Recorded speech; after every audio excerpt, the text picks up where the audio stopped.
show in this kind of format as well that you can have 1-2 good games. It can propel you up that leaderboard.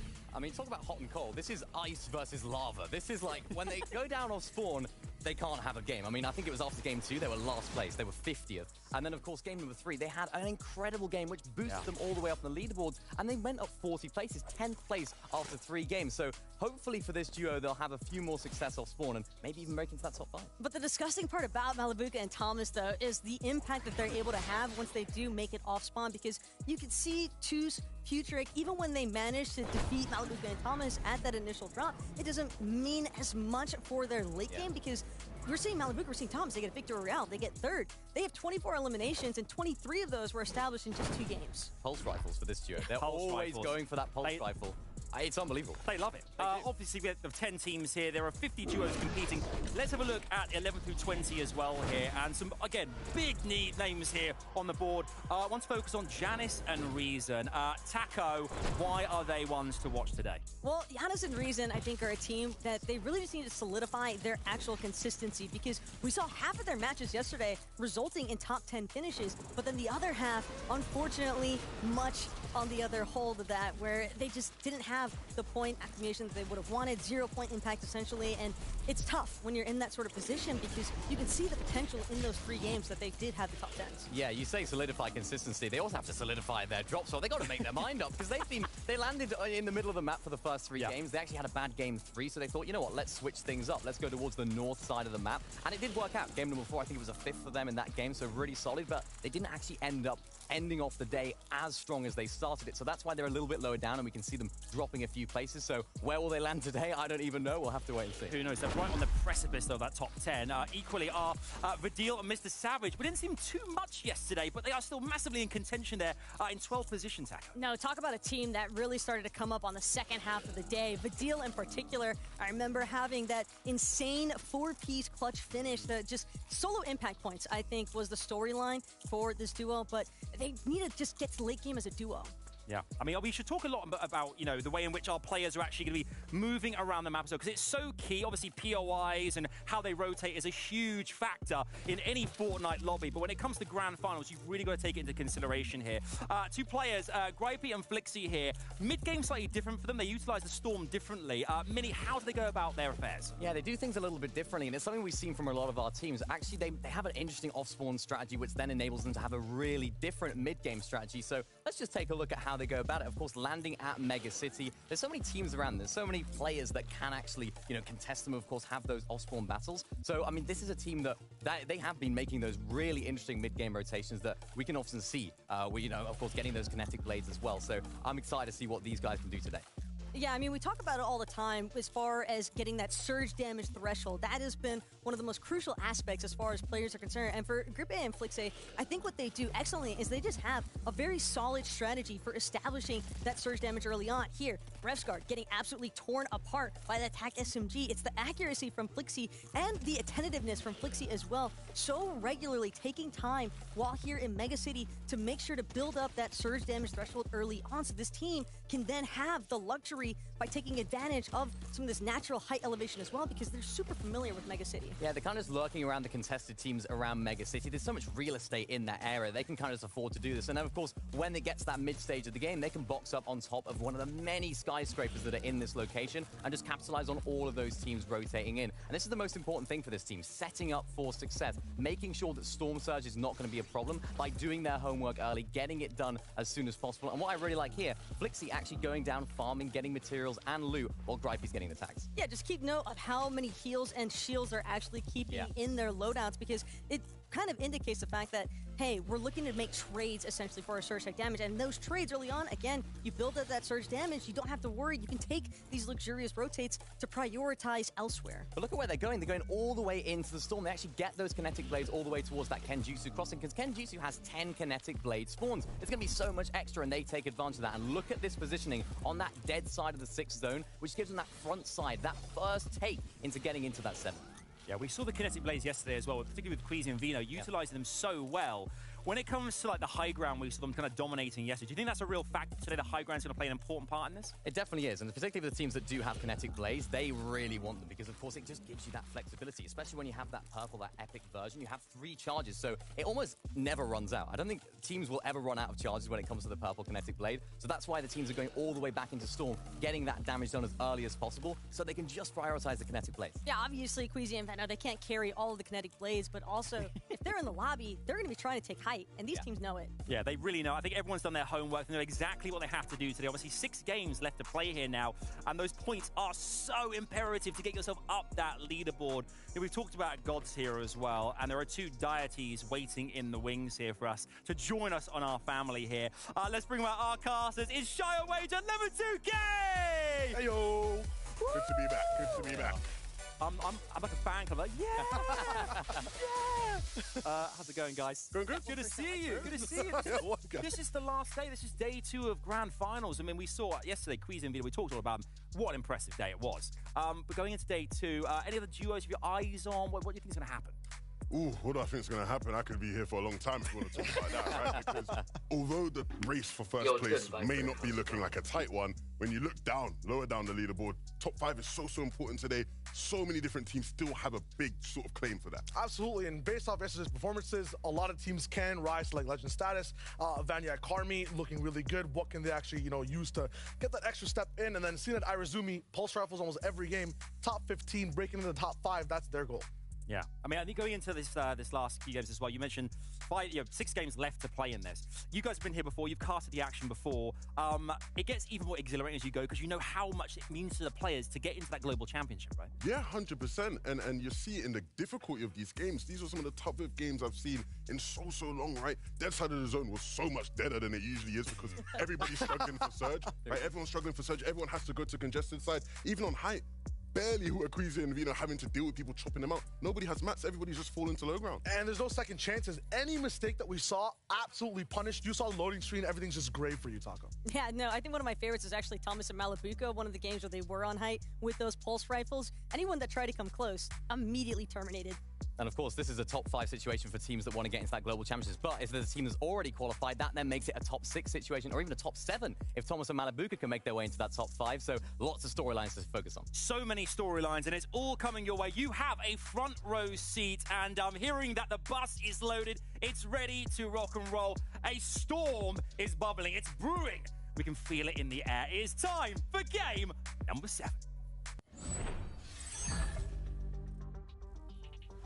Welcome to day 2 of EU. Game number 7, points already on the board, legends already in the making, some qualified for globals, 5 still looking for that chance. Look, yesterday set the tempo for how today will play out. I think we saw one team completely storm through, but many people expected to see a dominant performance from them. What I'm excited for, Shio, are the teams just in and around that top 5 that really have a chance with today being a completely different day. Absolutely, lots of grasping hands, and on that first game, you're bound to expect craziness. Let's just dive right in, see exactly what Game 7, or the first game of Day 2, has in store. I feel it's going to get crazy, especially with this season. The Kinetic Blades, the action we saw yesterday, I've been saying it too.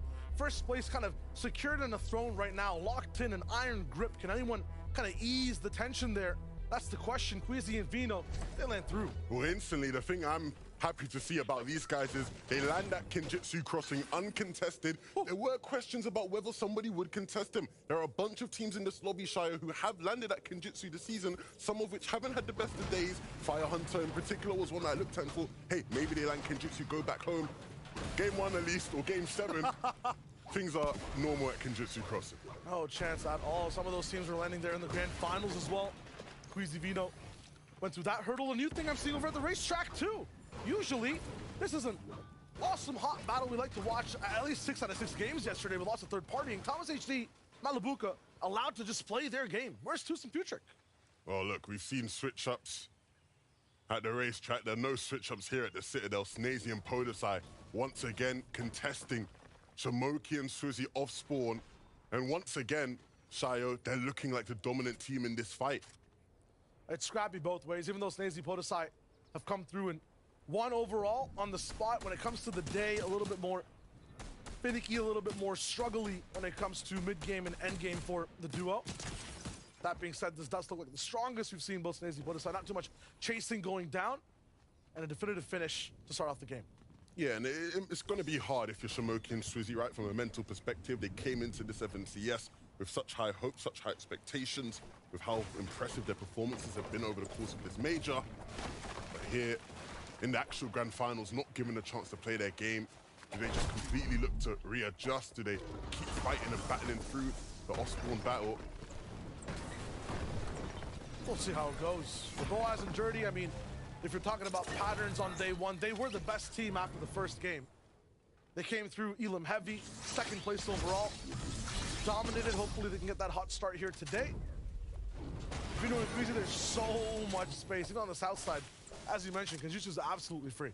Yeah, they have very well mastered something that I don't think we've seen from a lot of teams, even at the highest level of Fortnite, where their map control is so intense. Like, they genuinely control such a large area. You'll often see them in the earlier stages of games so far split up because everybody in this area is conditioned to understand if you're somewhere around here and you get caught out, it's most likely going to be Vino. And even if it's not Vino, it's Queasy and he'll give you problems as well.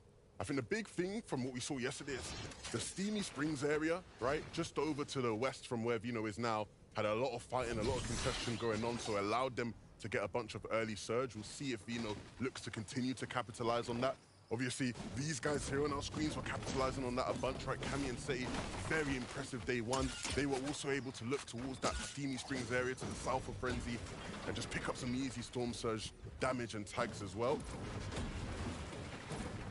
Yeah, lots of bottlenecking happening over at Steamy, and correct, but Frenzy and Kenjutsu get to actually have a lot of benefits from that in the mid game. When it comes to end game, though, that's where Cammy and Seti could have played a little bit better in some of the earlier games, right, than the decision-making they were making. Well, I think the big problem is that, you know, it was just nobody had materials. Yeah. Everybody was so down, and so even if you were to get refreshes, right, like, you're not really getting much outside of Siphon mats, and these guys weren't necessarily getting a bunch of refreshes anyway. I will say, though, like, if you're Cammy and Seti, you cannot be upset with how you played. No. It came down to a couple, you know, 2v2 situations, right? There was the one where they got really close to winning and stopping Queasy and Vino from picking up another game. So maybe they look back at those moments, the final 1v1s, where they're thinking, hey, if we won those, maybe the margins would be a bit finer. But overall, they've played a really, really solid tournament so far. Whereas the earlier spots of the game, a lot of the teams over in the Glaciers, north of Brutal, and even Brutal itself on screen right now, have been very, very scrappy as of the first game. We've seen so many fights back and forth, people switching up game plans each and every single game. That's not normal at all, especially in the grand finals. Nice finish there from Glebsheet and Cheatin. Normally, you see players, at least for 2 games in a row, having the same type of game plans, then switching it up. But I feel like every single time at Brutal Bastion, there's something new going on really fast. See Vox here now too, but Glebsheet's doing a really good job at defending the Bastion itself. Putting up a trap too, free keys, free chunks, but in this game, it's gonna cost Darky his life. Yeah, as much as things may look different game to game, the overarching idea remains the same. Everybody wants to vault, and that's how we see a lot of the scrappy fights going on there. Where people are just making plays for them, just like the one we saw there, where you're camping, you're hiding, trying to catch people out lurking in the area. Tini and Misha doing the same thing too from that first day. Sneaky strats, waiting for people and interrupting them in their path and rhythm. And then just chasing through Storm. The zone is close by, so I guess they have the time for this, and it's one of the ways to get Surge, which is huge. So far, the fight seems to be going a little bit in their favor. Yeah, right now, Tini, obviously the flopper allows them to sort of play with the timing of the fight as well. They don't have to be in necessarily a bit of a rush, whereas Gabix and Shmeki, they might want to close things out properly and quickly. That might cost them, though. Gabix running right into Tini's line of sight. Now they really pressured them down. No chance for a clap back in that fight.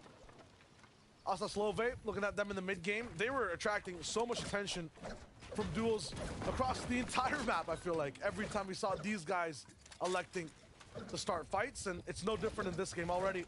Asa with eliminations, or at least one under his belt.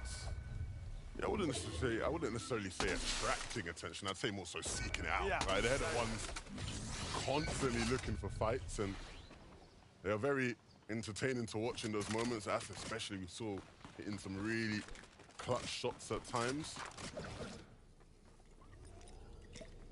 They'll like to keep that flare gun in inventory to seek those fights out even faster, see exactly where people are hiding, even if there are through builds. And Cosmo hunted down, taken out by Slove. Look at the rewards for this one. Shield keg, more splashes to the end game, and they're closer to the next zone as well. So see them blade away. Slow start here for a lot of the teams in EU. 89 players still alive in Game 7. Janus Reason, I think one of the most interesting stories after Day 1 in so many good positions, especially after last season, such a good Day 1 performance. And this one a little bit more middling, but they're still in the top 10. It looks crazy. Yeah, I feel like these guys have shown that when expectations aren't necessarily high on them, they can sort of, you know, thrive and sort of just get into a rhythm. And yesterday, wasn't necessarily the rhythm we saw from them in Major 1, but it was good enough to keep them in contention for a global championship spot, right? At the end of the day, that is the ultimate goal for everybody in the lobby. Even if you are Queasy and Vino, you know, in top on first place, the most important part of that first place being you get to play at globals at the end of the year. So Janus and Reason will eagerly trying to push their way into this top 5. You see right now, Banyak and Kami hold the keys to 5th place, 268 points coming into this game. You see the stakes for everyone else, really. It's just the Queasy and Vino in first type situation right now, and I don't think it's going to change anytime soon. 120 points above everyone. The good thing about this game as well is that it's a zone akin to something you saw plenty times yesterday. Yeah.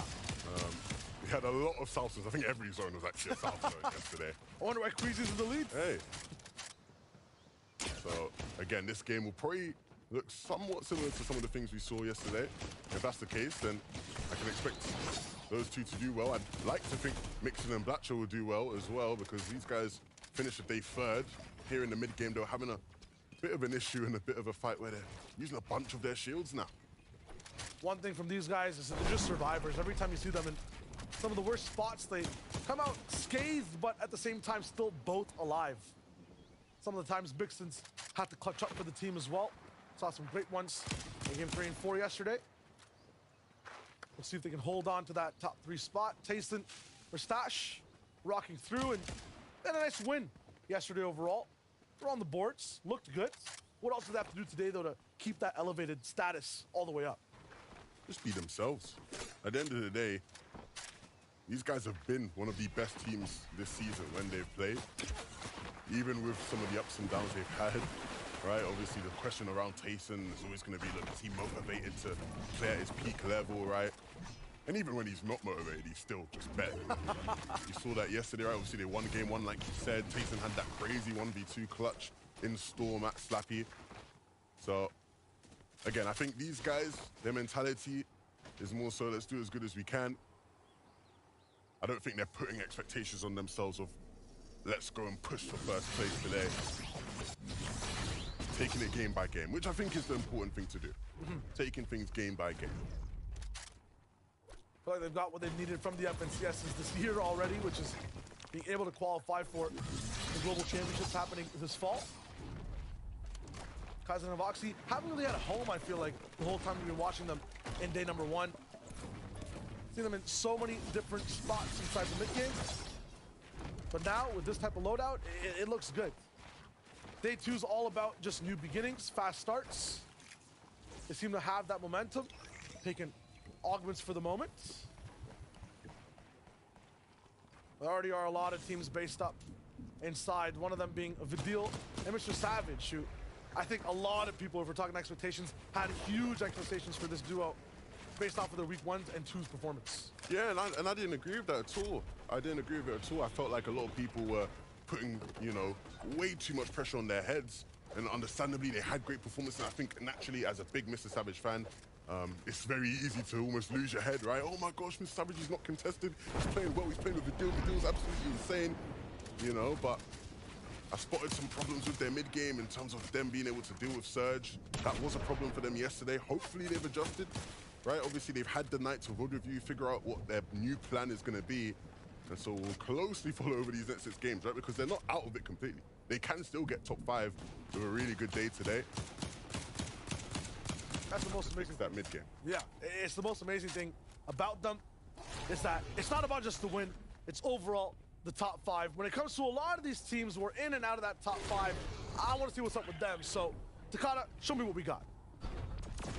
Thanks, Shayo. So we're going to look at Blotcha and Mixin. Now, when you think of prime positions for getting surge tags, you think of congested side of the zone and a high elevated position. But what I love about their surge strategy is they not only go to a high elevated position, but they actually go to shattered slabs, which has a vault that people are always going to rotate by to try and get a bit of that extra leftover loot, and it opens up an opportunity to get those tags, even using the flare gun to mark their opponents. Yeah, and I like that, right? They understand the map around them, make sure to base up on a choke point, right? All those shattered slab teams gonna have to rotate through the area, especially on a zone like this where it's pulling towards the south. And they're just able to sit there and rain through on all of them. It's been part of why they've been able to make it to endgames, you know, with relative ease yesterday. Slovia and Acido currently up here on this Rift Island. Oh, what does it mean to be on this island? What can this island give you in terms of power? Well, it gives you a bunch of things, but the most important thing it gives you are these pulse rifles that you see Slovia just picked up. One of the strongest weapons we've seen in a while, and it just absolutely melts through builds, melts through players. And when the right people have it in hand, it's a scary sight, to say the least, for the rest of the lobby.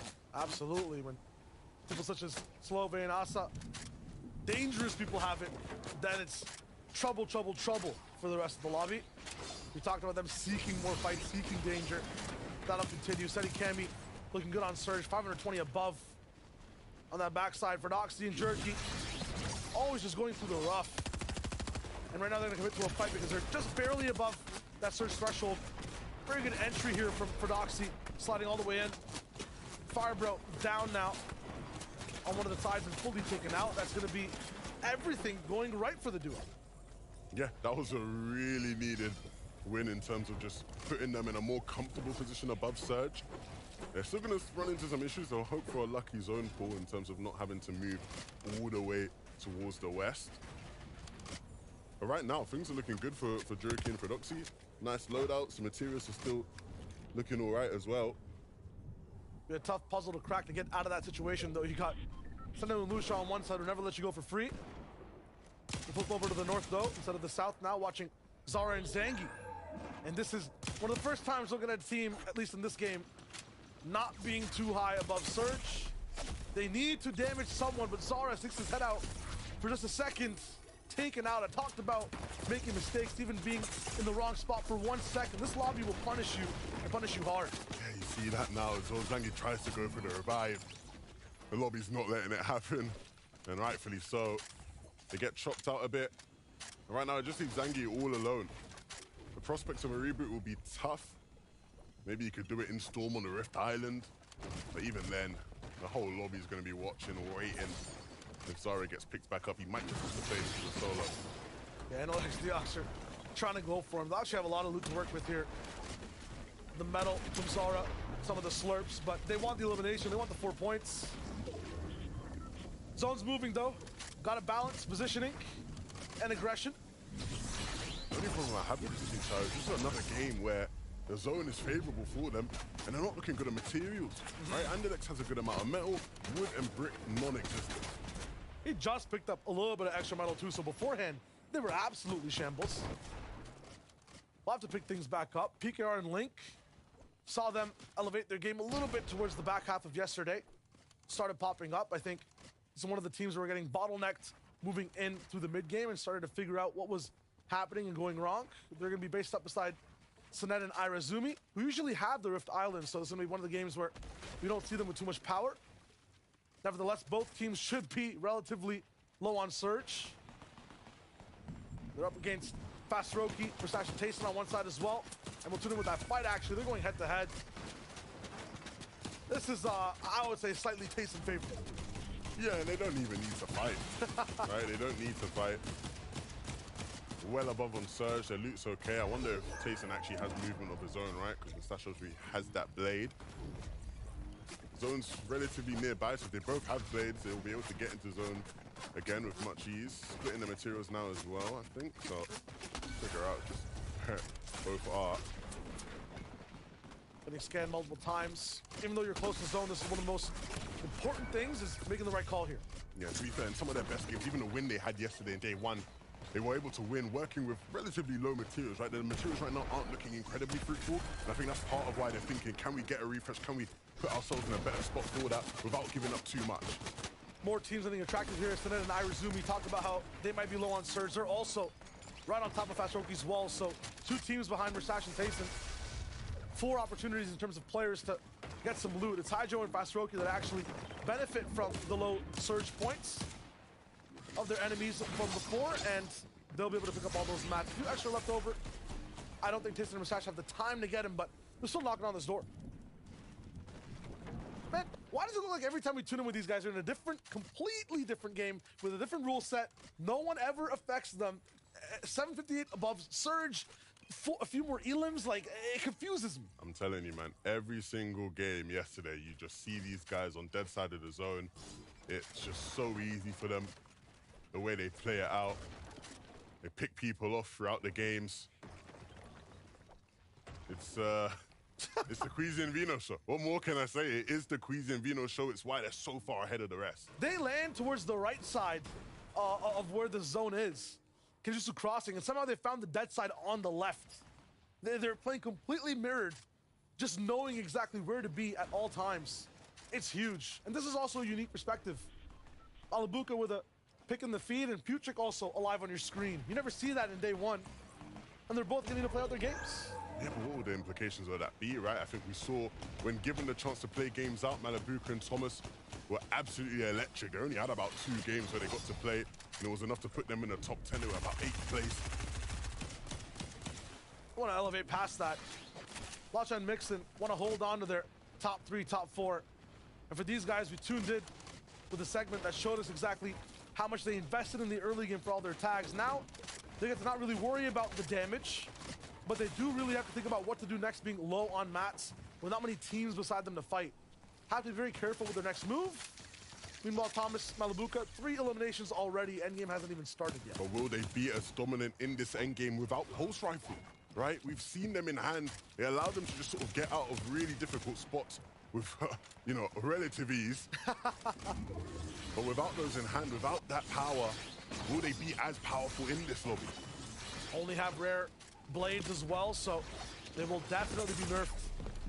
But can still pack such a punch. Refsguard, Hellfire. Not used to just seeing them ever in solo situations, but Refsguard will be alone looking to see what he can do next. Very good at picking apart solos when he can find them, but this time it's a bit of a mess. The zone is so far away. He has to just get out of here as fast as possible, buying a lot of time for his kinetic blade to recharge, freezing the weight up, blocks and lines of sight, just 54 HP. 2 shots with the red eye, he's gone. A geyser to use, but might just be a bit too exposed. 231 below on Surge. It's looking down atrocious for Refsguard here. I'm not sure he can find much. Or just barely even survive at all. Yeah, but if he gets into zone, there's a good chance he'll be delivering max materials to some team that's able to pick him up. He sees an opportunity to run in a box. They close up right as he's there.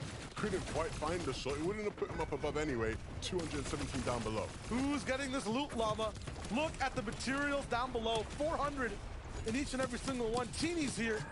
He's not going to be the one to grab it. They might just be lost in Storm. Refsguard has about 10 more seconds to make a decision. 5 more on the clock for Refsguard. And who gets it here? It's going to be huge for Pablo Ingo and Bevies, it looks like, to pick up all those mats. That's a nice find because they struggled with staying efficient in endgames, right? Those materials are going to send them through so far into this game. Queasy and Vino, on the other hand, once again, surprise, surprise, dead side of zone. Don't have to worry too much about that next rotation. But the best thing about these 8 zone movements for these guys yesterday were the timing's always just perfect. Every single time, always in a good spot. Seti and Cammy also in a very similar situation. This is what separates the 2 best teams in this lobby right now.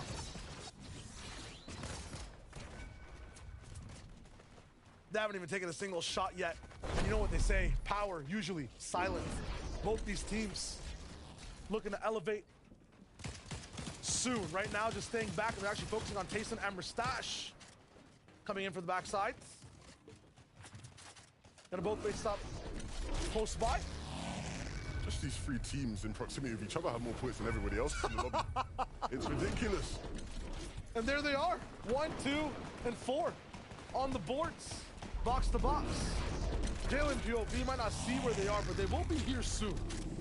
Way up above everybody else in the lobby. Jalen and Twy trying to make up for yesterday.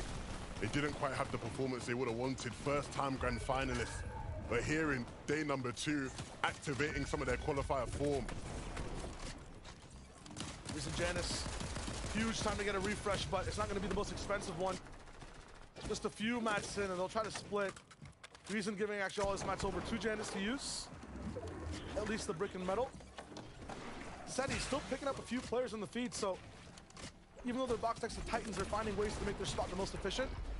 Thomas and Malibuca, trouble in Surge Paradise, but on that low ground, they'll find so many teams side by side. You give these guys even a little bit of a window edit, they're gonna end up 500 damage, so just give them a little bit of time. Again, Pablo Ingram berries right towards the front of the zone. We know they have a lot of mats to work with.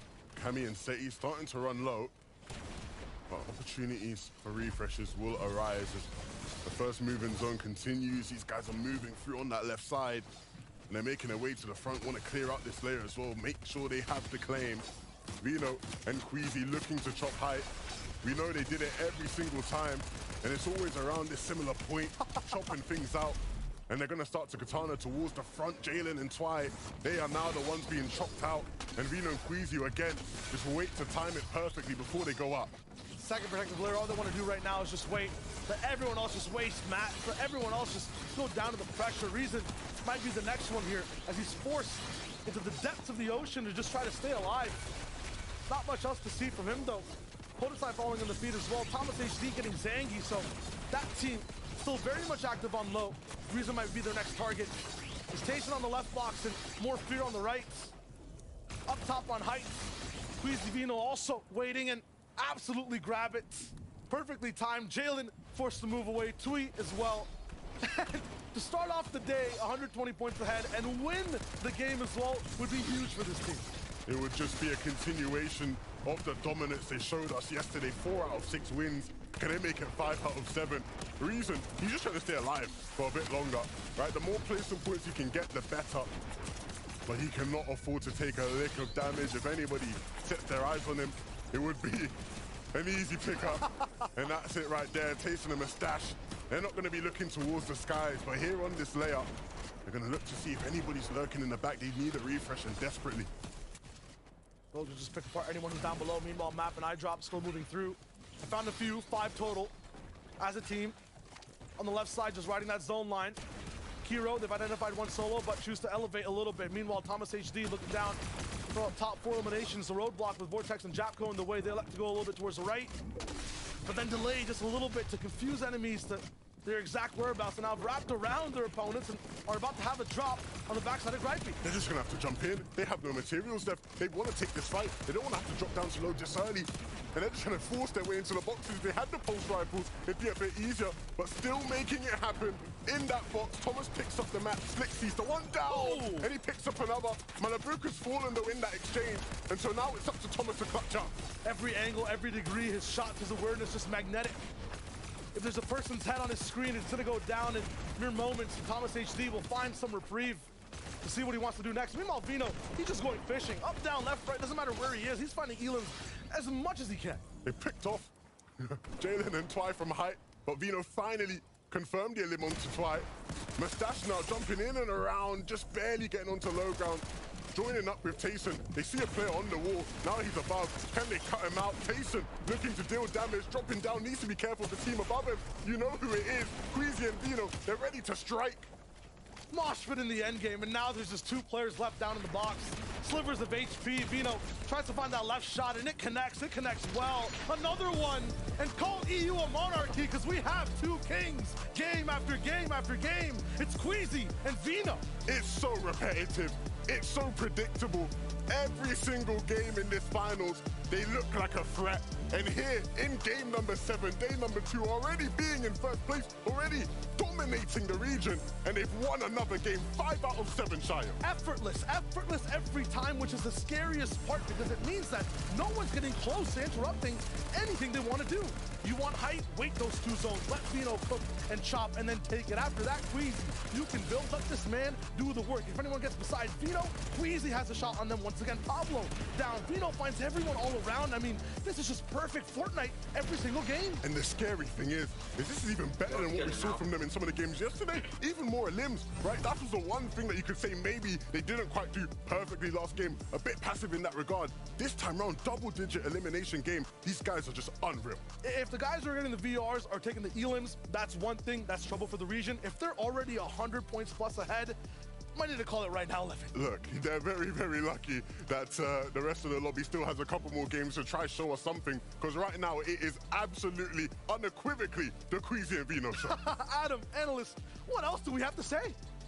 We're all just stood here shrugging, going, happened again. I mean, not only were they trying to break the elimination record there with 11 eliminations, which is incredibly impressive, but breaking a record right there with the most ever in any region, Victory Royales in a row, 4 of them in grand finals. The record-breaking duo right there, this is outstanding. Taco, I mean, what more can we say? They're just unreal. Yeah, if the 4 in a row wasn't impressive enough, you have to consider that it's 5 in total. That statistic alone is just menacing to look at because Veno and Queasy, you would almost think that we're just trying to show a continuation of like some sort of VOD replay from yesterday, but no, it is just these 2 creating their own mental and creating their own meta. Queasy and Veno, you guys are different. I actually don't know how to comprehend what they've just done. Game number 1 of day 2, absolutely no nerves. I saw on social media yesterday, Veno was saying he was a little bit tired. He was tired after day 1, rightfully so. 4 Victory Royales is not an easy feat. And of course, now, making it 5 on day 2, it's incredible. Yeah, see, you're bringing up socials. I'm trying to think back to some of those tweets that we've been seeing Veno posting about Tayson as well, and it's like, mate, the threats aren't necessarily working as well. I don't think it's hitting Veno's mental in the slightest. Granted, it's all like in, good fun, I'm sure, since these teams tend to have a lot of respect for each other, but it is just insane to think that they seem to be working as a motivation factor. Yeah. We came into this knowing full well they wanted to make a statement. They've done exactly that already, and there's still 5 games to go. Let's take a look at our standings, see exactly how the land lies after game number 7 here. This is how it currently holds up for us. You can see here, what a surprise. Queasy and Vino remaining at the top there, 551 points. I mean, Taco, this is unprecedented. Yeah, 109 points in a single match here in Game 7. And if you're Mustache and Tayson, yeah, you moved up 2 slots in the leaderboard. You're sitting at 353, but it's definitely going to be quite the battle. Closing the gap, maybe not so much, but for Mustache and Tayson, you can't appreciate the fact that they're still sticking to their own element. Yeah, really solid game from these guys. At the beginning of the show, I was mentioning how those south zones might have a little bit of a difficult impact on their gameplay, but this, another south zone rotating from the northern side of the map, so they've just answered all those questions. They've been hitting the VODs clearly and doing another good performance in game number 1. We're seeing many of the usual suspects getting into the end game, which is what we expect here right now. I mean, these are the top 10 right now in the leaderboard, in grand finals, in the region. I mean, you expect to see so many of the names here. They all are here to take part. You can see it's starting to move up the leaderboard as well. The likes of iDrop and Map there, 12 places up in one game. I mean, Tackle, we're starting to see the shift now, as we always do on day 2 of finals, where teams from different parts of the leaderboard really can propel themselves upwards into a contention place for these global championship places. Yeah, and I mean, we're talking about teams that just continue to keep trying to play leapfrog here in the leaderboard. Malabuka, Thomas, again, they make it through into a match. They get to have an impact as a duo, and honestly, really strong form there from Thomas at the end with the solo clutch impact. Yeah, really great job from these guys. Levin mentioned it on the cast. They actually had no materials on those mid-ground layers, but they didn't drop down. So many teams there would drop all the way down to low ground, and because of the nature of the zone over that water, so many teams just battling it out down on low with no materials or no resources. The way that they played this in mid-game was in the mid-ground, sorry, was so perfect, and Thomas HD really clutched up there at the end.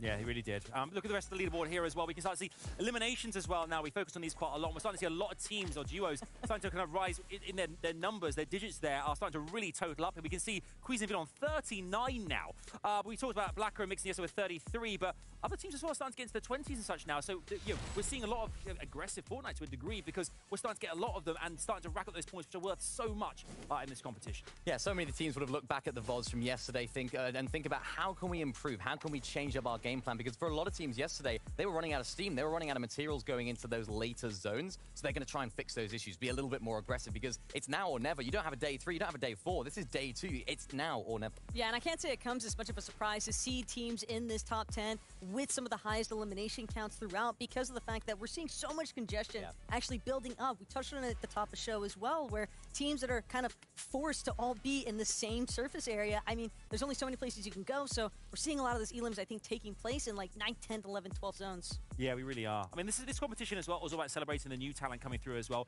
Really aspiring team that are coming through are Pixie and Dayla in the EU. Really exciting to watch. You're not in the top 10, but still really making a statement here to say we are here, we are ready for FNCS, and we are definitely contenders for the future. Yeah, this is a top team, and we saw them popping off last major as well, landing, of course, at Breakwater Bay, and it's no different again. They're popping off once again in this game, doing pretty good. Not quite in our top 10 so far, but if they can continue this momentum, continue this good form, they should be able to get into that top 10.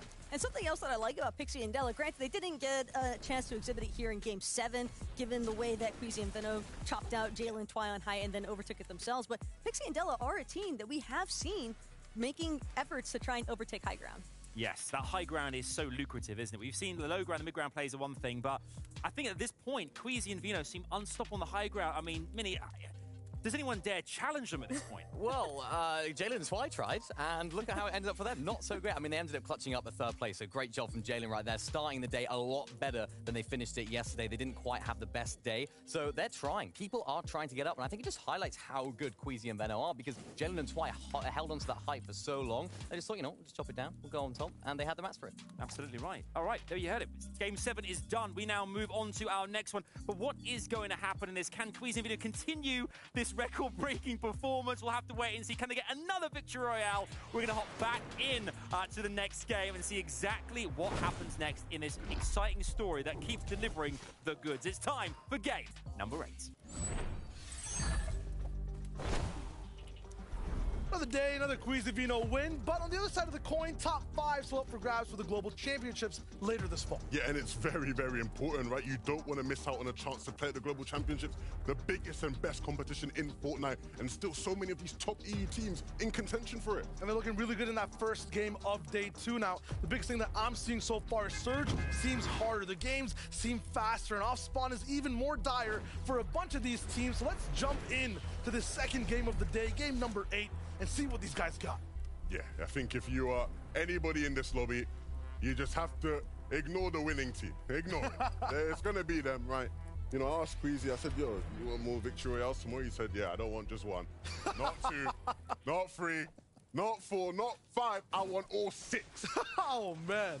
If that happens, I don't know what I'm going to be doing at game 4 or 5. The way the commentary goes, we shall see. I mean, the big thing to note is how far these guys are compared to everyone else. When it comes to endgame, it kind of is very, representative. They're so far up in the sky, everyone else down below. Cool to see. New beginnings for Thomas HD and Malabuka too. I mean, they had a chance to play that last game. They got a lot of points. They're up on the boards. They're trying to move up 8th place in total now. I feel like this is the team to watch if you want to have that comeback hero story. Yeah, and they're not far off it, like you mentioned. I think the big thing for them this game, the difference maker, will be if they can claim the Rift Island. Yeah. If they can get those post rifles, there's no reason why they can't be a team that, challenges for that top 5. And funnily enough, when I actually spoke to Veno last week about how FNCS is going to go, he actually said to me he thought if Thomas and Malabuka got post rifles every game, they win. And that's coming from the guys that just won 5 in a row, or 4 in a row. Right? Well, what are the games they haven't won, though, right? I mean, that's one of the questions you have to ask. One of them was Thomas and Malabuka having those pulse rifles. Yeah, because when they get them, they are just so dominant. So dominant. And so we'll have to follow that, right? They obviously were allowed to play out the game last game, and now that they're not contested, we'll get to see them more often in these games. but it is just all about whether or not they get that Rift Island, whether or not they can claim Pulse Riders. For other teams, win conditions not as surprising or appearing on the map in terms of the shape of an island that offers you weapons. Fast-Roki Hydro, I feel like it's tempering aggression. They're in so many scrappy fights. They're getting a lot of their surge from these box fights, but I feel like they need to slow down just a little bit, as well as all the other Mega City teams, to actually think about how they're getting surge. Yeah, because it's very formulaic how you do it, but again, the actual execution of it can be tough sometimes. It comes down to hitting key shots. Ping and Kyrie, right now, in a battle here. It isn't too easy to win, and it started off with Ping going down at the hands of Reason. Now Reason's gone down at the hands of Kyrie, and so it's up to Janice to finish this one off. It's going to be tough for Janice. I feel like Kyrie looks really strong in this one. So many builds, at the same time as the firepower, and the shields, and position. This has to be something he must chase down. Through the trees, the foliage, he finds the box and actually gets the replace. No floor for Janice yet, but finally comes in. Kyrie has to find a way to not give Janice this much room, and he must have forgot about the wall. That's tough. Really nicely done there from Kiri, just putting that pressure on, but unfortunately Flodax and Kiro are running right in, and so this will probably be the last we see of Kiri in this game. A 1v2 here might just be too much for him to handle. Kiro and Flodax with the classic Battle Royale third-party situation. Sweeping in, cleaning up. You have to assume the way he was feeling himself at the end there, he's probably just like, wait. Please. I'm not ready. Wait. It's all good. Not many people get a chance to even run away sometimes in these fights. This Lonely Labs one, I feel like now 8 out of 8 games, always Howley and Altensi up against Gabix. Usually Gabix gets to escape, but this time they're locked into this box fight. Yeah, and there were times in the qualifiers where Altensi and Howley looked pretty decent. I thought, hey, I wonder what these guys can do. And so even if Gabix and Shmeki are the ones who come out on top of this fight more often than not, I don't think you can sort of look at either one and rule it out and say it's, you know, too one-sided in terms of who's doing what. Overall, Shmeki and Gabix were a more experienced team for sure, and so you'd like to think that they would be the ones that sort of set the pace here. But right now, Howley and Altensi controlling space, claiming pieces, trying to find a right pinch situation. The key right now for Gabix and Shmeki would be to just try and isolate a 2v1, right? Try catch one of them out, a cheeky little edit, somebody holding their shotgun out ready to shoot. It's that kind of coordination that's going to go a long way. Of course, so you can see here in the distance, Gold and Anqua, this is their surge plan. They know these two are fighting here at Lonely Labs. They know this is a free opportunity for us to get shots in, get damage in, maybe even third party and completely clean up the fight ourselves. Gonna try for it. It's so tricky to try to get any type of meaningful edits in this type of hanger fight. Even the third party, it's so blocked from the outside. Shmeki finally comes up top. But that's where Gold strikes, built up so high and landing shot after shot. He doesn't need eliminations here. The key here is just to do damage, but he gets Shmeki down on the backside as he tries to fall. Gold with the Kinetic Blade 2 all the way sky high, sees the freshly built pyramids of metal below and pinpoints where Howley is. A little bit of a breath and he just might fall, and Gabix is also trying to fight him at the same time. So many matches running low, and Gold desperate for a few shots. Will try to land some, but Howley jumped up, mantled out, will escape a layer up. Not sure Gold knows how low Howley actually is, and doesn't want to invest too much and be caught out. Have to remember there are 3 different teams fighting here. Have to make sure that him and Anchor are at least looking at the same people at the same time. Yeah, trust me, if they did know how low, they would have just ran straight in, because everybody is so low except for them. And this is the most ideal situation for them, where they have the potential to pick up both players on both teams. That's maximum pointage, right? That's what, about 16 points or something? Yeah. Like maths, 4 times 4, let's go. Let's go, day 2 we're good. I can do some maths. Like, this is so ideal for Gold and Anchor, but they need to try and pick up this other one. Yeah, okay, so that one will come through. Shmeki down, and so 2 elims now for Gold. Will they pick up the remaining solo players on both sides? A quick quiz, how do you turn these 16 potential points into even more? It's a very ratty strat, but I've seen it happen before. Let these guys reboot. Leave them alive, wait, and come back for even more. I don't think Gold's gonna do just that. Gabix is running away slightly. One thing they can do that's not their usual. You can't see him. Go how? He was right there in the zone. You couldn't see him. Gold. Oh, he's right running. Oh, Tenzi said that. Oh, he just looked away at the wrong time. Yeah, he spotted him. Okay, he saw him. And 2 headshots as well there. They might just start blading towards them just to finish it off. They have the time, yeah, Gold will go. Zone's never this close to them, so they'll really look to just keep pushing and fighting. Have to move southwest so many times. This time, one of the first games we're seeing in the north in the day. And just like that, 3 eliminations out of 4. So that's 12 out of the 16 points they could have got. I think the problem for them, though, is that Gabix just got way too far away. I don't think they'll be able to get him. He's gone way up north into the zone. And so it might just be 12 out of 16 they have to settle for, which is very good. Really good. Because in most situations, they don't get any points. They just get some damage done, which is fine in most instances. So I'm sure they'll be happy about how this game has gone for them so far. One thing I never considered when I looked at people third-partying and getting eliminations is sometimes, even though it's good for points, it hinders your overall placement. I'm wondering how low those players actually were. Came into Howley at like 40 HP. They might need to have a lot more damage and find even more fights. I might be feeling comfortable with 3 eliminations, but there's not that much damage.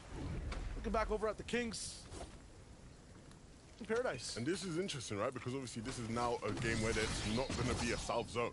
And so I'm sure there'll be a lot of people maybe who aren't the biggest fans of Cuisine. How could you not be fans? But anyway, let's say you're not a fan of them. Let's say you're a hater, you're a doubter, and you're thinking, yeah, they're only doing good because they pull every zone. I'm not going to lie. I think on some far zones, they're actually better than when they pull zone. They can find that side faster, I feel like. And they make plays like this where they just completely tank through the south side, come up. They have to be careful because there will be players as they come out of zone that they have to sort of worry about, but they are incredibly good at just forcing their way through, finding refarms as well. Like, this is just their bread and butter.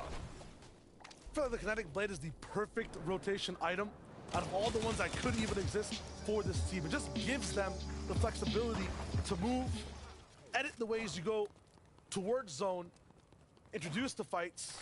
That being said, though, there's so many different teams around the map. Taste and Mustache being one of them. What's going on with them to cut?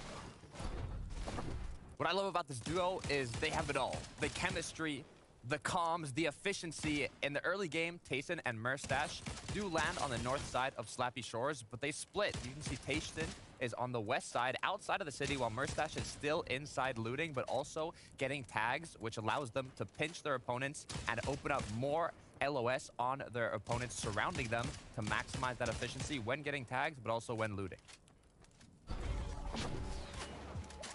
I think one of the bigger narratives as we head towards globals, especially when it comes to Tayson and Mustache, is whether or not Tayson is actually going to be able to just mentally stay in it.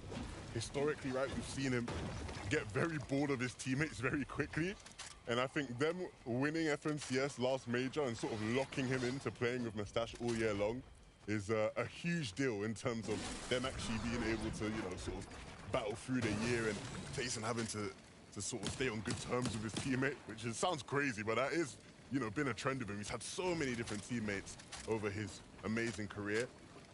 But right now, things with them two are good, right? Like Takata said, the chemistry is there. They're on the same page a lot of the time. And so regardless of how this FNCS goes, I think things are looking on the up for them going into the Global Championships. A replay here of Refsguard and Hellfire. They look to pick up Hydro into Stroke. Juriki in the midst of a fight. This is, again, a different challenge for them. We talk about the challenge for Cuisine Dino. This is a challenge for all these Mega City teams who haven't really had to move that far throughout these first 7 games. This time round, Juriki and Philoxy find themselves having to travel across the whole side of the map. It's new territory for these guys and a bunch of the teams that are rocking in through Mega City. I was right, though. So many stories and so many teammates who have played with each other in the past now in new situations against Titans up in Day 2 and EU. Lots of eliminations across the board. Yeah, for Juriki and for Doxy, I think they've been a team that is very reliant to actually see what the next challenge is in front of them and try to overcome it. When it comes to paving their own path, when it comes to moments like this where the zone goes so far away from potential obvious objectives like people who are boxed up, fights you can easily have, that's where they falter. Analex Deox are a team that are good at playing that objective-based gameplay, go for that next box, find that next hill, but at the same time, very good at adapting when the zone pulls in new and weird ways. A little bit north of the slabs now, and they've already picked up a cache, a little bit of a fight too, 3 elims in total. This team in specific, when it comes to their journey this season, looks strong in some of their best games overall. in complete control. Getting to that point of control, though, has been a little bit troublesome. It's come in the form of Surge. It's come in the form of some issues off spawn. Not a free season for that team, indeed. And day one for Cammy and Seti 100% defied a lot of the expectations some people were putting on them. Hey, this might not be their season. Everything's more Elim focused. This is a team that's really good at getting those eliminations. When it comes to the FNCS, where they popped off materials in one, it was an Elim heavy format, and they really did very well. I have my eyes on this stuff. Seti's down. True. It's not often we see Seti down, especially just how good Cammy and Seti have been over the course of this weekend up to this point. And even if they aren't looking at first place and thinking we can grab that, they need to hold on to top 5. This is a team that obviously won the Invitational last year. They're going to want to go to globals and show, hey, look, when it comes to in-person competition in Fortnite, we are them guys, we are them ones. And if they need to do that, if they are going to do that, it has to be top 5. Obviously, they're sitting in 3rd place. They can't afford for it to slip. Ooh. And so this isn't good. Cammy, the zone pushing against his back, players holding him. Fortunately for him, right, there's a bunch of trees here that you can sort of use as line of sight. But as I say that, there's players in the zone taking shots at him as well. You can't catch a break. There's 3 people, Levin, and they're not happy. No moving in this forest for free. Cammy's looking for a few shots, but a bit too obvious, it looks like, on the play for the people who are up on that hill. They can see this one coming. That team way back in zone has not moved. They're still waiting for Cammy to make the next dash. He does to the right. Has to protect himself from all sides. He has the mats too. Last 50 pot here. This is just shambles. One team in front of him as well. That's Flodax. This is gonna be tough for Cammy. 68 HP in total to work with, including his shield. And zone still coming in. This is where he's on an absolutely pivotal and close timer. Has to move up a hill too. Tough for Cammy. Yeah, so tough for Cammy, right? This is a guy who works incredibly hard and is incredibly confident in his own ability as a player. But no matter how good of a player you are, this is one of the most difficult spots you can be in, especially in this lobby. We've been talking about how difficult it is to play. iDrop and Mappy, we saw them deep in last game. And I'll be honest, they are another one of those teams that could potentially sneak their way into the top 5, right? In the top 10 currently, and they're on the rise. They have the pulse rifles. iDrop and Mappy might just have something for us towards the back end of today. I hope so. A lot of the times when I see this duo, they get a lot of points in games where they look like they're about to leave the server at any moment. In these games where they have power, pulse rifles, good positions, I feel like the pressure of that, the expectation to do well off these items, it might just trip them up a little bit more so than not. Meanwhile, the fight we're watching here, Pablo Wingo Bevies, other issue that we saw from yesterday is just the overindulgence in fighting and getting so close to so many other players. I mean, it's part of the game plan. It's how they get surged, but it's so dangerous to go all in some of these. Pablo Wingo now down. Yeah, it's so risky, right? When you look at the best teams in the world, one of the key factors in a game is that they just don't put themselves in 50-50 situations. Yeah. Right? They always want to be in a situation where they have some sort of advantage. And I think too often we've seen at times Bevies and Pablo Wingo putting themselves in situations not only that are 50-50s, but where they're just at a disadvantage and they're having to fight out of that. It's that gambler's mentality. I mean, there was a season where those 50-50s over and over again 7 times worked. And they were the stars of the show, so just trying to chase that through. Now, something uncharacteristic I'm looking at is Thomas Eugene Malabuka live on screen, dope, down on Surge, just 4 above. I never see them this low. Yeah, and you know, you think to yourself, this is probably the team with the most firepower in all of Fortnite. Yeah. How could they ever be down on Surge? They've put themselves above now. And look, we've been in moments before in many FNCS Grand Finals where Thomas HD is down on Surge and he just hits a bunch of shots to put them above. In this case, it was Malabuka that was able to deal the damage. And so both players on both sides confident in their ability to keep them afloat. The problem is, right, another game where they don't have the pulse rifles, right? That's been the key factor for them doing well. And so another game where they're going to have to either make it to an end game together, or it might end up being a solo clutch like we saw last time. Pulse rifles on high ground are kind of the only lock and key stopping Queasy and Vino from just reigning control of the skies. Cammy still alone somehow has survived all the way in and has items. How did this happen? was Bevies he picked up, and that's a lot to work with. Slurps everything all the way in Anvil Square. This is going to be a super clutch for this team. Yeah, I was talking about how difficult it'd be for him. Bevies has handed him a gift, well above on Surge, and has everything in his arsenal to actually have a good game here. Last time we saw him, it was 68 total HP with 100 mats. Look at the situation now. Look at the confidence in his shots. Doesn't want to be too confident. Needs to start thinking about getting to zone. He's looking for that timing. He's waiting for those teams up there to move, but they're also waiting for him to move. Both teams want to take shots at each other. Both teams you tuned in with as well know that they're a little bit lower on Surge, so Thomas and Steve Malabuka are going straight for it. It's decided reboot ban, so they know that Kemi might just stay and wait to try to get Seti back up. They look at the weakness. They know it's a solo. Everyone diving for the rifts as well. That's exactly what Thomas and Malabuka might have done as well. To get all the way away, and now Kemi's stuck here. Thomas and Malabuka are so scary. Did you see the way he just dived in on him? Both players going on different sides. There was Malabuka in front, Thomas from behind. They tried to smush him in, but barely getting out of the way, Kemi, and now able to use this rift to get into zone. But you can already see the shots flying in, players from below. They know he's up here in the sky. Everybody wants to take a shot at him. He's flying over the trees. I think he probably wants to dive down and use them as cover at some point. But now actually in the zone completely. This is where it pulls. This is perfect for it. Everyone down below suddenly stops looking at the sky and makes sure their bases are fully full. He gets a free ride in from the clouds, and this might be the strat. Okay, never mind. I thought we were going to see Kemi in the trees again. Hey, look, if it was a zero-build tournament, then I guarantee you he would have stayed in that bush, but not here, not yet. Yeah, so much to work with. Meanwhile, Queasy Vino, although this is not the south side, they pulled the zone. Yeah, and this is just easy for them, right? This is how the zone that opened up, and so they're here nice and free, and they have access to that next zone really easy. You can see how they're just holding this team in. Giras, Chari, they can't come towards this side, and so once zone 7 opens up, they'll be able to just blade on in pretty freely as well. See the dominance of Vino as well, that quick stat that was just on screen. This man having more elims than most teams that are playing here. More than 47 of the teams, there's only 2 others with over 30. Him as an individual has been so good today, and it's because of Queasy's leadership. It's because of their positioning overall as well, over and over again. They're making everyone have such a hard time. Coming in Floki, trying their best to make the best out of a bad spot. And they have a few teams they can fight with left and right, but they will be that first line that stops anyone else from getting into the zone. There's so many teams that want to on the right side, just flying in over top with some kinetic blades.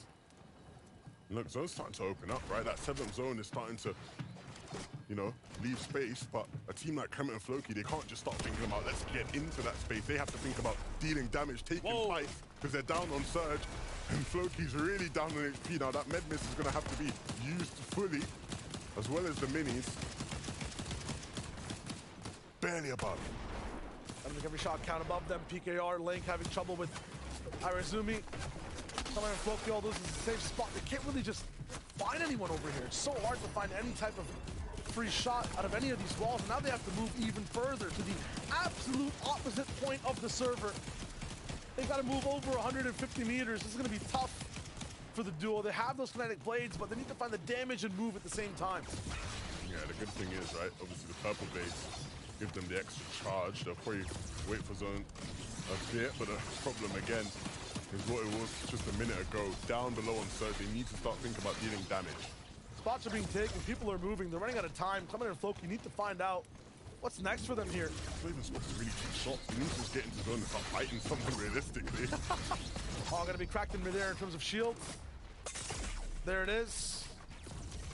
And they do base in, but this is it. Last 2 minutes for Clement. Barely keeps him above this shield threshold, and he's gonna open up and take a few shots back.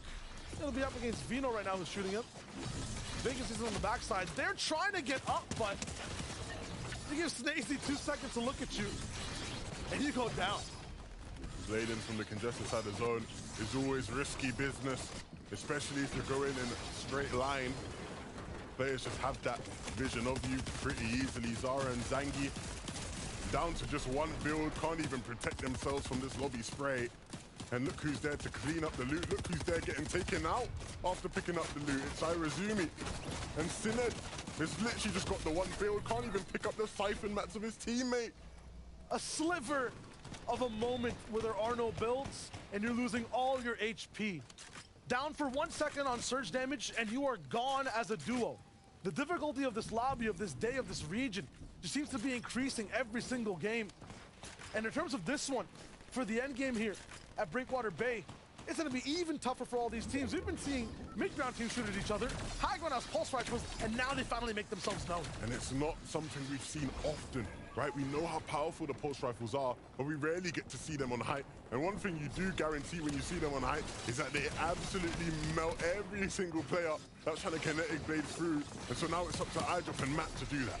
One player, though, that's defied all odds this game, Cammy, on your screen, is below Surge again. He's been a solo for the last 3 zones, and he's holding on to his top 5 spot in this game. The longer he lives, the better chances he has to make this an absolutely glorious tournament for him.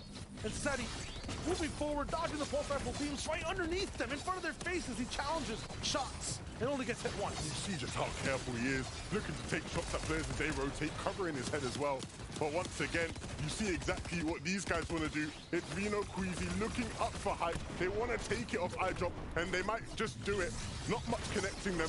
iDrop and Mappy need to start thinking about connecting and making sure they pressure Queasy and Vino as much as possible. Not an inexperienced duo at all, so we'll see the back and forth happen on high ground. Meanwhile, Lucian Center are trying to move through low, interrupted on the dash as a big shot from a pump stops Lucian in his tracks. Vino and Queasy up towards their second part and looking at height again. They're moving too fast. They're used to seeing both of them. So Vino says, forget the chop. I'm going to take it myself. Almost landing and getting a perfect shot off. The timing crazy from Vino.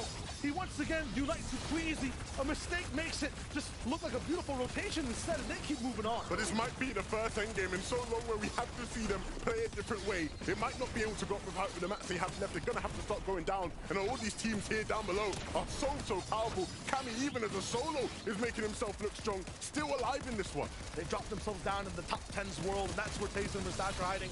That's where Cammy's looking to survive, and he gets right towards the front side of zone. Elects to actually stay elevated. This is not a position we're usually watching him in when he's alive with his duo. So as a solo will go, where it somehow go. No one can stop Vino and Queasy. They say never mind and stay on height. Cammy goes down. What a way to survive all the way to the 11th zone, the top 17. Now everyone, including the pulse rifles, have to bow down to the king. Mustache and Tayson, though, they won't bow to anybody. They'll keep fighting in this mid-ground. They'll keep clearing players out. It's Gripey who they're cutting through. They want to take them out. Who else is there? Will Flixie fall? He's trying to stay alive. He's trying to move backwards. If he takes the fight, it might just cost him. Tayson and Mustache don't force down. Tayson on the sliver, he will go down. So up to Mustache, but he makes every single shot count. While on the backside, he's got no mats. A little bit of a split from Tayson. Even when he's not, he's doing stuff for his teammates. Slip popped, and now Mustache can actually have some play time inside the storm. Mythic Pistol active, and that's who's gonna look to the beam. Queasy up top, and Vino drops again. Another chance for them to get wins, and wins. This is just crazy on EU. Oh, he's slowing down. He needs to be careful. Mustache, he's coming up. This might be one of the first times we've seen him have to be challenged like this, but quickly dealing with the danger. Queasy says, Vino, hold up. I got you. Slow Bay down beneath. He has 6 already this game, and he's looking for more. No materials left at this point. Just crawling in the back of the zone. There's opportunities there, but he gets taken out from someone even behind him. And Vino picks up Drayson. Oh my goodness, how many times, even when it doesn't seem possible, even when it shouldn't be probable, they still take height, they still look to win games. iDrop, who was initially on it, is still alive in this game, and he has a tough task in his hand. Mythic items all the way down below. iDrop looking for one of the shots, but Vino all the way just falls down. Now 1v1 for Vino! It's easy! It's easy! It's just too good for this team! 5 wins in a row. I will never see something like this. Do we ever see anything like this? I don't know what I'm in. Am I dreaming? Is this a dream? Is this real? How do they do it? I don't know, and that game should have just not been possible because we saw pulse rifles on height. But Queasy and Vino, again, split-second decisions, big shots. When Vino's in trouble, he calls it an airstrike in the sense of Queasy, and he does damage, and then he's up close again and makes it just look like practice. No matter what you throw in their way, whether they're contested, whether there's people stealing their loot, whether they're taking fights mid-game, whether there's someone contesting for height, it doesn't matter what you throw. Whether they don't get the zone, that was the first game they've had to travel across the map, and they still make it happen. These guys are unreal. Hardest possible game, worst circumstances, they still win. Adam, Analyst, it's enough. I don't know. I don't know what to say anymore. I don't know what to say. It's just absolutely, it's marvelous to watch. But it's also like, it's a surprise to see them continuously break records, blow us away here. I mean, Mini, what more can we say about Queasy and Vino? They've done it again. They're not just trying to go for the win today. They've already got that in their back pocket. They're trying to go for world records. This is now tied for the most number of victory royales in a grand final ever. Wow. It's just absurd to think about. Like, it almost leaves you just in awe, speechless, watching every single maneuver that Veno makes. From the moment he drops down, you can tell he is thinking about his exact next step. Even against the challenge with Merstache there at the very end, for a moment it looked as though Merstache, he's got him on the ropes, and then suddenly it's Veno just closing out. And again, they basically solidified, especially with the game before having the Victory Royale. I'm just dumbfounded right now. It is a fever dream. Yeah, it's almost like Queasy. You can always see him up top just going, Veno, go have some fun. Just go have some fun, do your thing, and I'll just make sure everything's cool from up here. Oh boy, and fun he had, because he is just a menace when he gets down on this low to mid-ground layers. And I've seen this all season. We've seen people dropping down to try and frag out down below. We've seen it across all different regions, but these guys have mastered it right now because they're understanding there's not going to be heal-offs anymore. We're not going to go that full length of the game, so Veno can actually drop down a lot earlier on and take out the rest of the lobby, whereas previously he would have had to hold on to those heals, hold on to that position, and actually drop down a lot later. Just shows how adaptable they are, and rightfully so on the top spot. I don't know, man. I mean, Veno's still feasting. It just happens to be on everybody else in the lobby, and think about this as well. 33 eliminations as an individual. He set the record for himself on EU. It's just unreal. I mean, I keep looking over my shoulder, seeing the number 6 Victory Royale, thinking, is this happening? Is this actually a thing? And it's definitely, No, it is. most definitely a thing. You can see the standings as well right now on your screens, and you can see they've 636 points right now, sitting so pretty. But we can also see the rest of the leaderboard as well, really starting to change a little bit here and there. And I drop a map kind of getting into the top 5 right now. But good to see the likes of Tayson and Mustache. I mean, it's great all round, despite you can celebrate them till the cows come home. Yeah, of course. I mean, it's about global championships as well, of course. Exactly. You know, we're trying to get into those positions. Top 5 is the threshold that these teams need to get into. Of course, if there is an already qualified team, then it drops down to top 6 or top 7. So, of course, we're looking at teams like Cammy and Seti. Cammy solo clutching, doing such a great job there as well. Vannyak, another team who had such a great endgame during that. We've often talked about Vannyak as being such a great solo player, but yet again, it seems to be one of those situations where they've developed into such a great dynamic. And we saw it yesterday as well from Vannyak and Karmi. They were originally contested for those first couple of matches, but they quite literally forced Mikkel and Monet away from their drop spot south of Frenzy Fields. And they've been making some nice adaptive changes as well, because we have seen them take instances where they try to use some of the map's natural elevation, trying to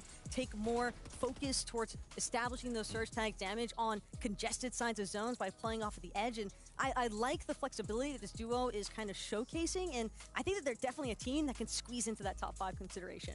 It definitely feels like the teams that separate themselves from the rest of the pack do have that flexibility, as you mentioned here. There's always, whatever is thrown at them, whatever given situation, there's this way of maneuverability around it and kind of working around it. A bit like rotates, really. You go through the storm, up top, whatever you need to do. The best teams find a way to make it happen. Yeah, they do. And another top team, Steno Lushi, sat in that 6th place spot right now. That currently is enough to guarantee themselves into that global championships later on this year. A duo that not many people would have heard about, not many people would have talked about. We even didn't mention them at the beginning because we didn't expect them to pop off like they have, but what a performance from them so far. Especially when you consider that this was a duo, they qualled off of Surge Week, and it wasn't even from a victory round in Surge Week, although game number 5, they did place second. It's more so the fact that they came in off of consistency in Surge Week, and they're bringing the consistency still to this grand final set lobby, which indicates that this is a team that can definitely still hold on. I think that just gave them confidence as well. During the Surge Week, going through on consistency, they had as much reps, as much practice as they could. Of course, going through on a first game victory round is always good, but you know, keeping that consistency, and as you said, they're carrying it into this grand finals. And for a team that haven't necessarily been in this position too much before, they're really handling the pressure so well. Interesting. Okay, we've actually got something real fun to look at as well here. Total damage done across all different, I believe, regions here for you guys to look at this. I see it's a team, sorry, to look exactly and see where they've done the damage, how much they've done as well. And you can see the stats on the screen. It is mighty impressive. It's not just Queasy and Vino dominating right now. So many other teams getting a lot of damage dealt as well. Yeah, we can see it, of course. Juriki and Fredoxy up there on the damage stats. Of course, 3rd place right now. They're, of course, landing at Mega City, getting those mythic pump shotguns almost every single game. So I'm definitely sure that'll have a part to play in that. But I'm also particularly impressed by Seti and Cammy actually being in that top 5 discussion for damage dealt, because you have to remember, at Frenzy Fields, they're uncontested, which showcases the fact that they've got a really solid Surge game plan, because we're seeing them, even though we were forced to watch through a solo clutch instance there at the end for this past game, it's just the fact that they're still able to maintain a nice mindset in terms of knowing the area around them so well that they can still find that consistent Surge tag damage when they need it most. Yeah, managing to accumulate that surge, those tags really, you know, manage to get past Storm Surge. It's such a pivotal part of this competition as well, because as long as you can get to the end and give yourself an opportunity there, Mini. Yeah, absolutely. I mean, Cammy and Seti have been landing at Frenzy Fields for 2 seasons now, since the beginning of Chapter 4, so they know this area so well. And I think that almost buffs them in their Surge strategies. They're doing the exact same thing as we saw them do last season, obviously different teams surrounding them, so it's slightly different, but they're building up nice big bases on top of those barns inside of the Frenzy Fields area. And of course, just sneaking around, trying to get a few tags here and there. They're doing so well so far. Let's see if they can continue doing it. Yeah, you know that I'm a big fan of speculating, right? Who might go all the way to Global Championships? One of my favorite things to do is just think, who might get all the way? Who might actually make it through? And things, you know, topsy-turvy change all the time in this competition. But asking you guys right now, the way the land lies, obviously Queasy and Vina are in such a dominant position right now. But the rest of the leaderboard, you know, considering damage dealt thus far, who are you kind of thinking might go all the way here, even now after Game 8? I'd like to see Cammy and Seti do it. I think they are very adaptable. Doesn't matter about the zone. It doesn't matter about where they're positioned, who goes on around, or what goes on around them, because they have all the answers to those questions. They're not a one-dimensional team. They can adapt on any situation. So realistically, they should go through, and I really want to see them there. See, I'm pulling more so for Vidil and Mr. Savage to kind of slide their way in there. I think they've got what it takes. Okay, we'll see exactly what happens here as we get ready, because it's imminent. We're diving back into this competition here. From Breakwater Bay all the way to Naughty Nets and everything in between. Our players are ready. It's time to jump into game number 9.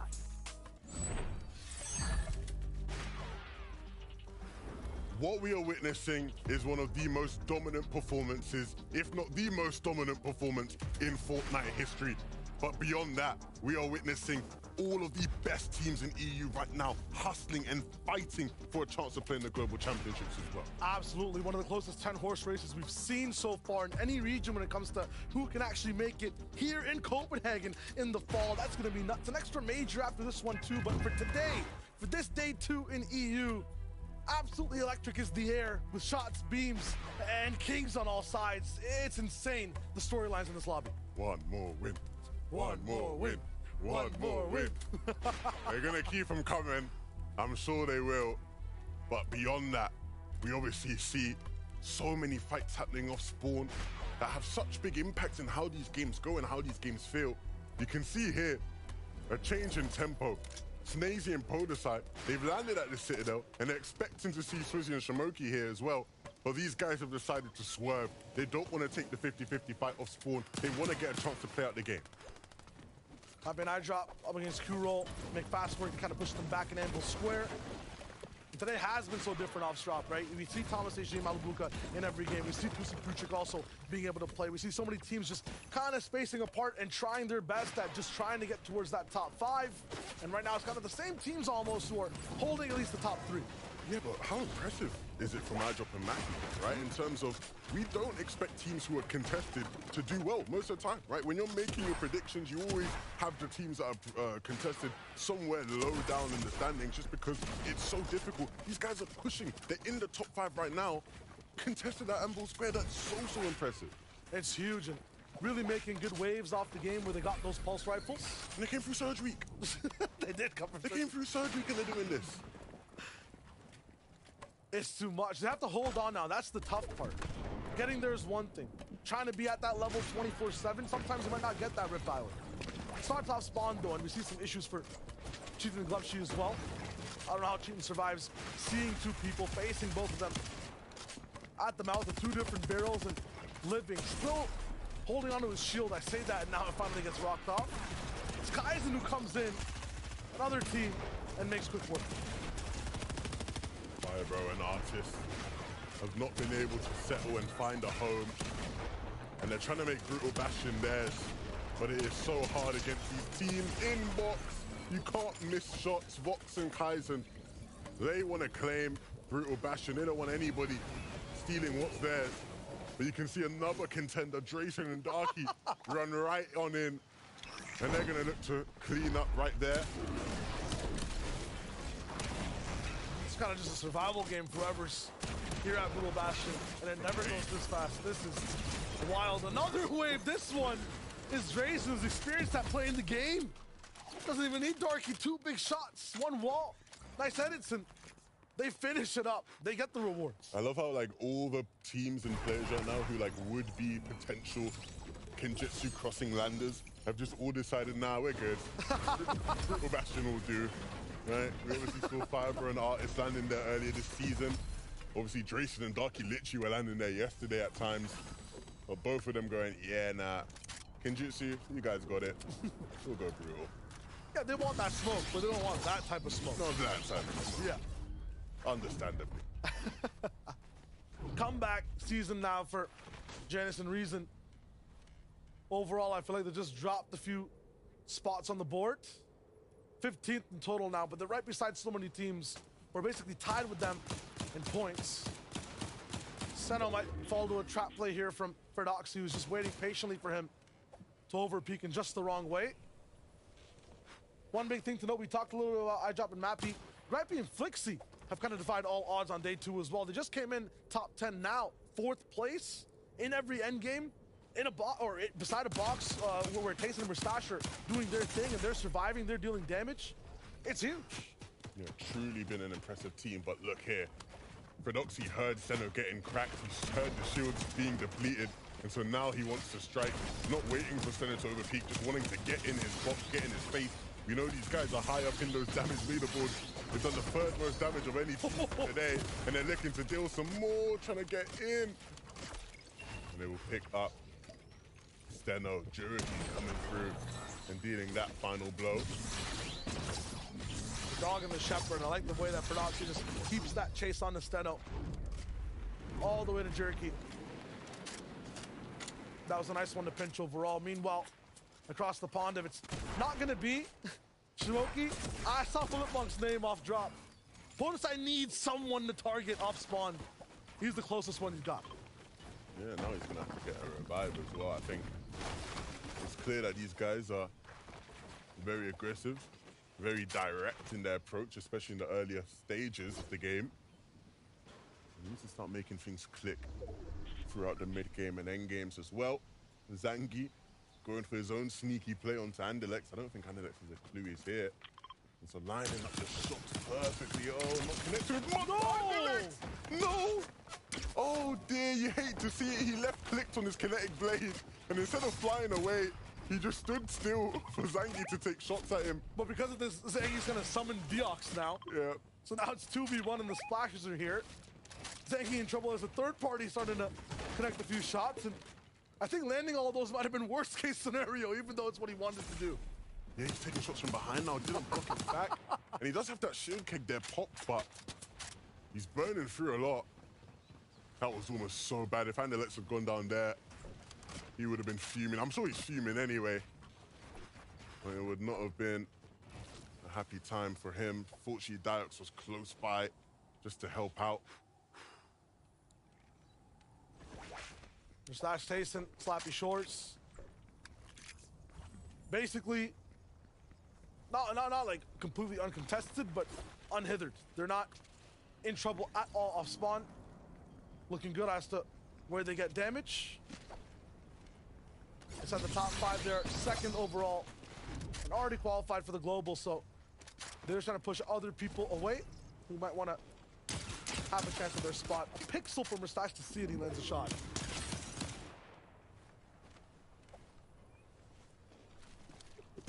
So, Slash and Jason, think they could get 1st place? You know, there's a world where mid-tournament, you have the ability to just give people points that you have, and Queasy give a few away, and then Mustache and Tayson, yeah, no, there's no way. I don't think so. But they can hold on to their 1st place, which is 2nd. Well, the thing about them that's obviously interesting, right, is that they are well entrenched in 2nd right now. Like, they're sitting comfortably there, somewhat at least, depending on how City and Cammy go. But what a lot of people might forget is that obviously these guys are the reigning champions. They already have a spot in the global championship. If they finish in the top 5, It becomes the top 6 that are going to be the ones that move all the way on. right? And not them. So there's some people praying for them to stay inside that top 5 spot. Give them a chance. Yeah, no, everybody is praying for them to stay in the top 5 so that it just drops down a bit, right? The other team, of course, is in 9th place, Malibuca and Thomas HD. They're moving up the ranks. If they get towards top 5, top 6, and the top 7 move on to global. So very cool tidbit and very cool fact that, you know, some of these teams who won first, second place overall last season are doing this well again. Yeah. It just makes it interesting. Of course, we've been hyping up the fact that, yes, there's top 5 go to globals, but right now, one of the top 5's already got a spot for globals, so it would mean an extra spot is available. Seti and Cammy might just run into Twi and Jalen if they're not careful. You can see those guys to the right. Jalen looking incredibly low, though. He's not even at the hands of Seti and Cammy, so they're running into their own problems. But you see here, Seti and Cammy prioritizing positioning right now, just looking to get ahead, not worried about the teams around them. They just want to pick their spot and get to it.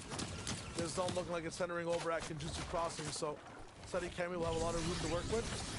Kenjutsu also being a hot drop right now, lots more medium ammo available, lots of high rarity weapons.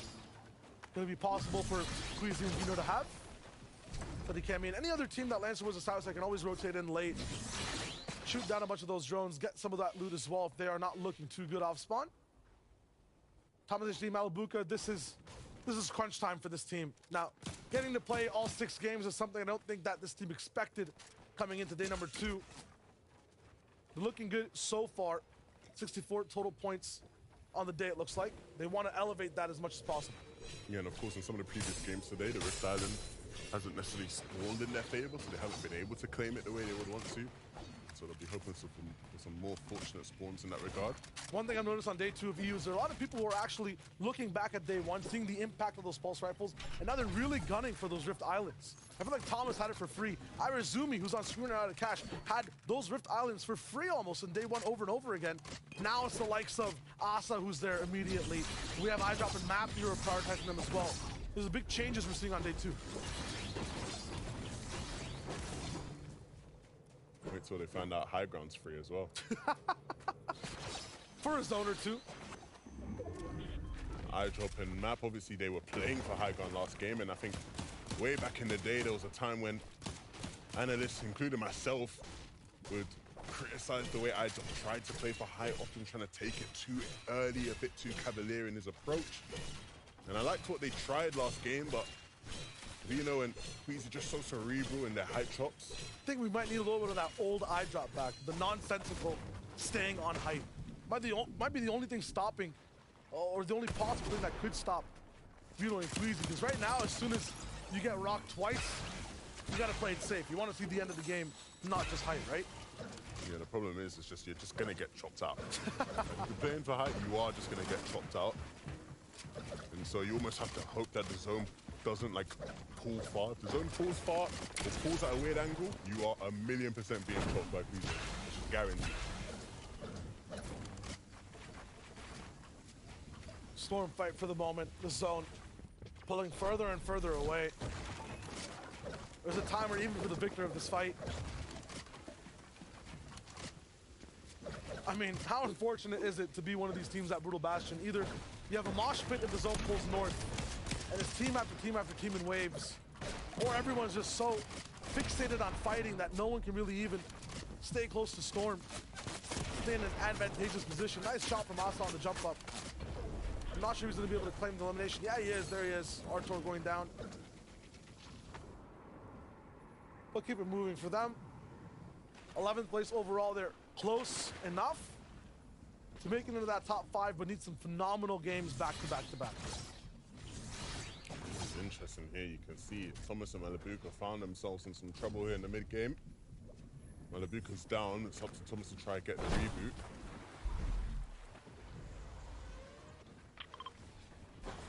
Want to have both of them alive, ideally. Definitely a rocket ship duo where once they do take off and one person's left in the solo clutch, they do really well, but yeah, because of this, no team's active. They're not going to be able to have the pulse rifles. I see Queasy Vino maybe going towards that island. No. There was a moment. No, wait, there was a moment. I saw it in your eyes. He did, I think. Look. Ooh, Queasy's down. I think he went for it. Maybe. Yeah. No, most definitely. He's knocked up top and people are jumping right for him. Yeah, Queasy went up for it. They tried to do something different. The spawn was there for them, so they felt they could take it.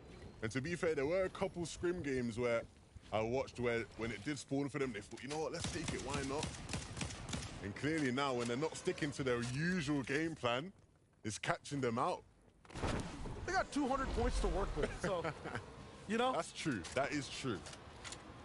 And the best part about this is, once again, I said it before, Kenjutsu Crossing, home zone for this game. Queasy's card on an island that has a reboot van, right? And Kenjutsu down below, another reboot van. And if they want to, they can go all the way out to Steamy if they want to for the next about minute and a half. There's a reboot there too. Naughty also in the circle. Queasy, I feel like we'll be seeing the end of this game. And we did see yesterday when they were put in bad situations, still able to make something happen. Jalen and Twy here, they've been in plenty of bad situations, but for a team trying to make something out of their first Grand Finals appearance, this is their chance to make up for it here in day 2. We have to Carter on the sidelines to give us an update on what these guys are doing to bounce back.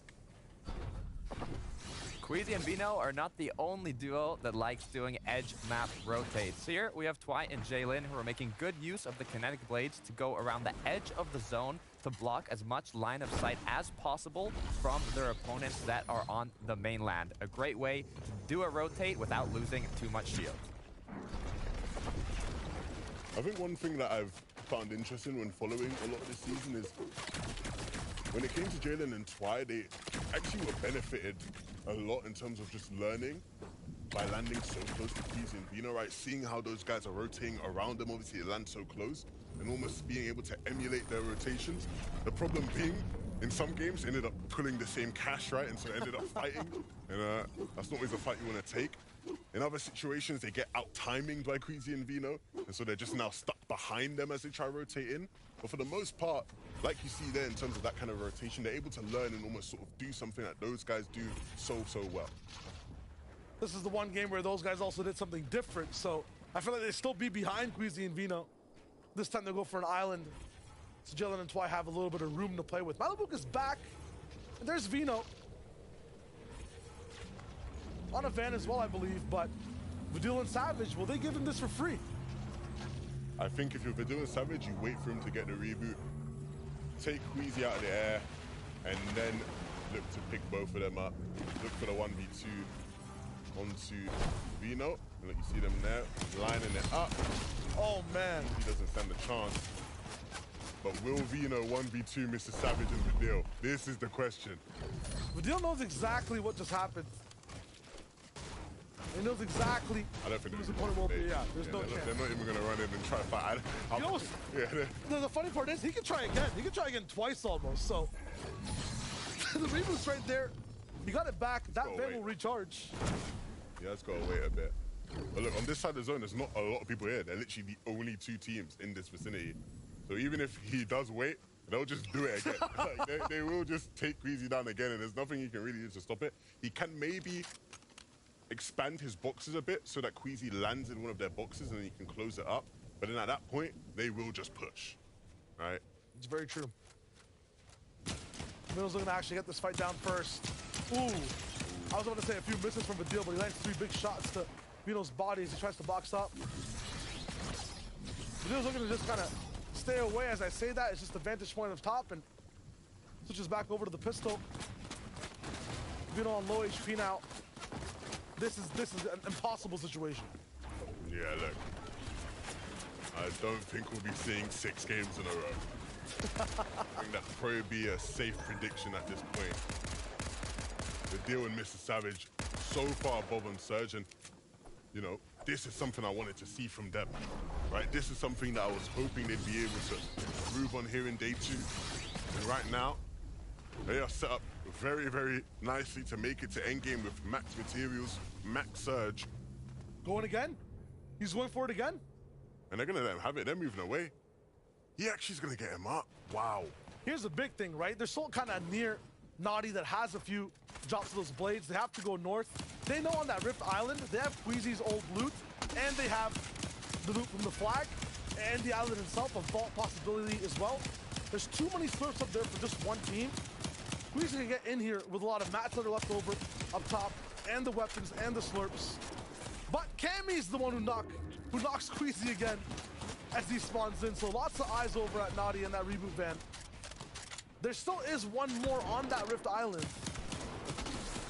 Yeah, Cammy did get the knock, but Queasy is back up. Vino was able to get the revive because look, you can see here, Cammy and City aren't actually on Naughty Nets. They're just looking from afar. And so you see those arrows in the bottom right, just beneath the Naughty. Those are Queasy and Vino, and Seti and Cammy on the same side of the zone. Going to be able to hold those guys from coming in. This is a dangerous spot for the rest of the lobby. Seti and Cammy are going to be able to get in like this. Rift below them, but they elect to just completely dodge it and keep moving up that right side. Pit stop for them right now, and Vino's about to run straight into the two. But this is a different team that he has on his sights. It's Darky up top that he's done a lot of damage to. Straight into a rift, and he starts to fly. Queasy's still alive, and he's lagging a bit behind in the zone.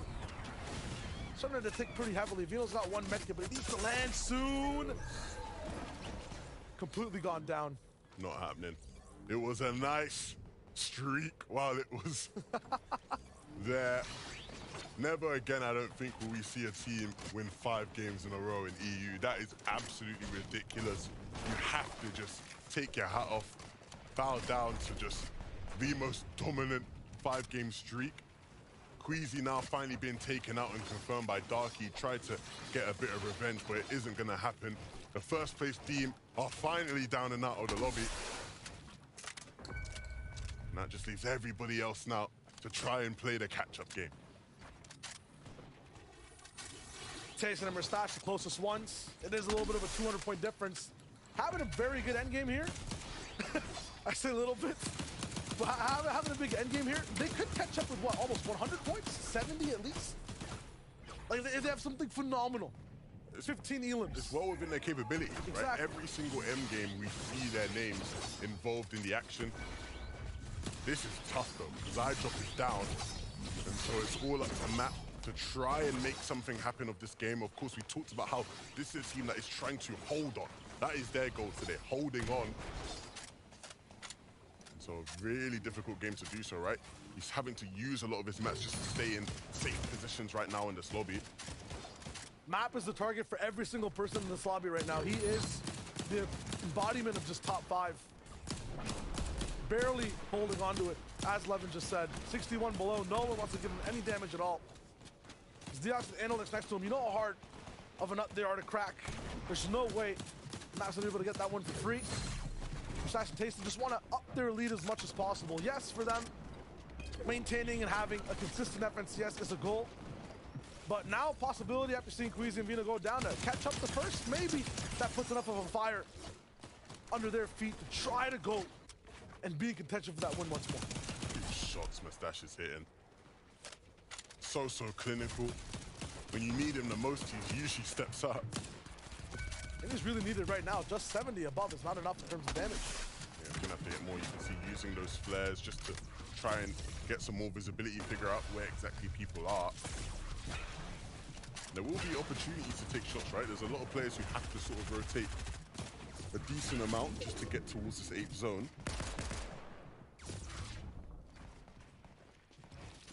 Tiger are going to be so different this game as well. Not the same that we've seen for the past 5 games.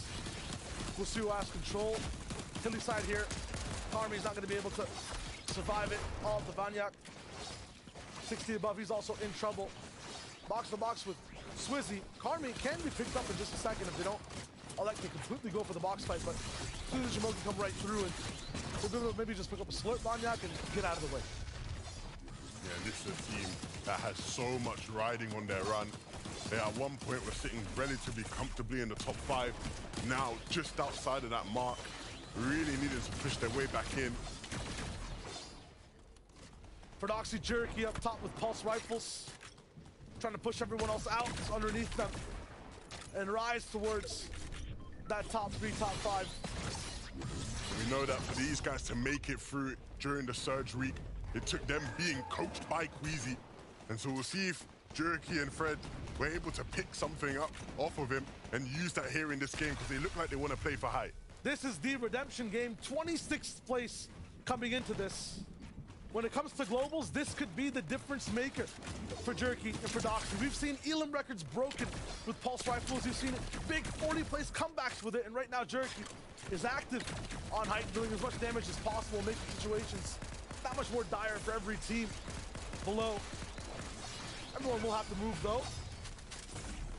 Sunny and Cammy side by side will have to be one of the first ones to start to get going. Tough task on Seti's hands. Last game we watched Cammy clutch through the end game. This time round it's Seti who has to do it. Mustache and Tayson need to find each other. And you'll see Mustache there just falling into the spots. Had to use an extra kinetic blade charge. Tayson will be back up with Slurp. They're looking so low on damage. Everyone right now struggling to find any shots to hit.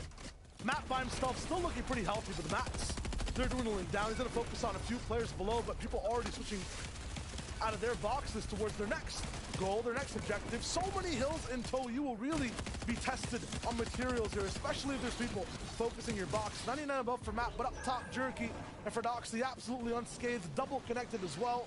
It's going to be so hard for them to get chopped down. Anchor going to be one of their targets. Malabuka moving in as Boaz is one to fall. He kind of sees exactly what's going on over at height, so Alexa just keep things down low to the ground with Thomas, who should be joining him very soon. Yeah, when they do join forces, they are such a threat.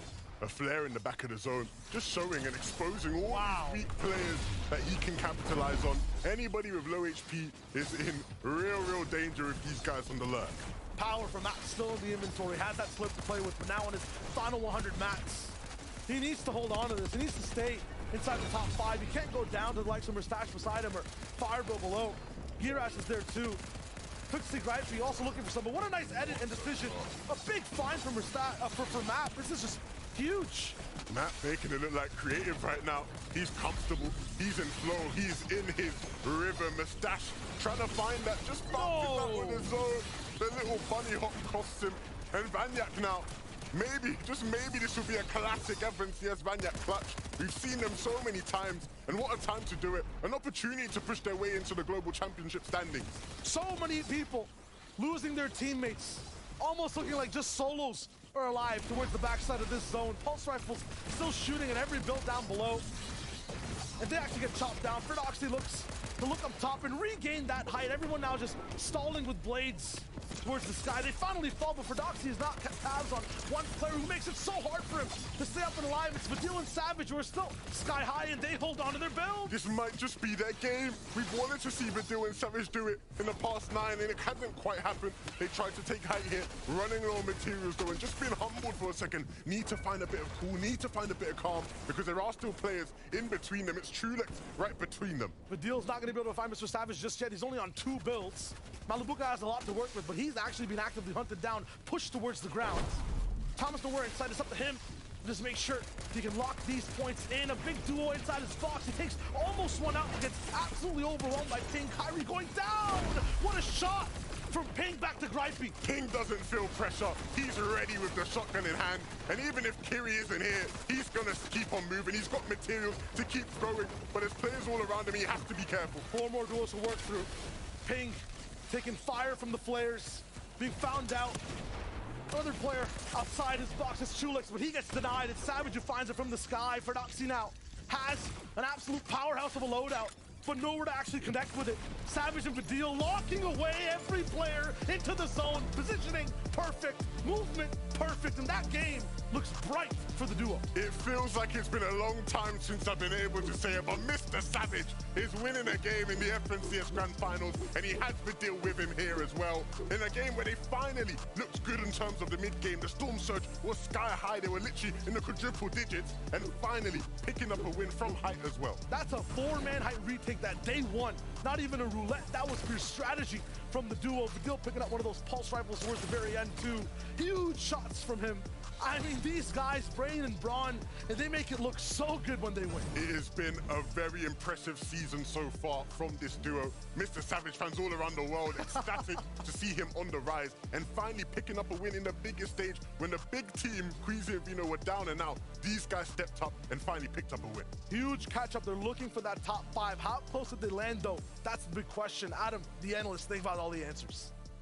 I like to think we do here. While Vino and Queasy are away, Vadil and Mr. Savage will play, getting the Victor Royale there and putting themselves on the board. It's fantastic to see them going all the way, and great points earned for that duo.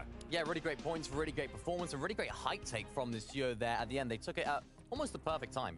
Yeah, it looked for a moment as though for Oxy and Jerky, I mean, they had what could be considered, the god loadouts, essentially, looking like a creative build almost, but it was still fantastic work there from Vanille and Mr. Savage. You know what I think this really stems from?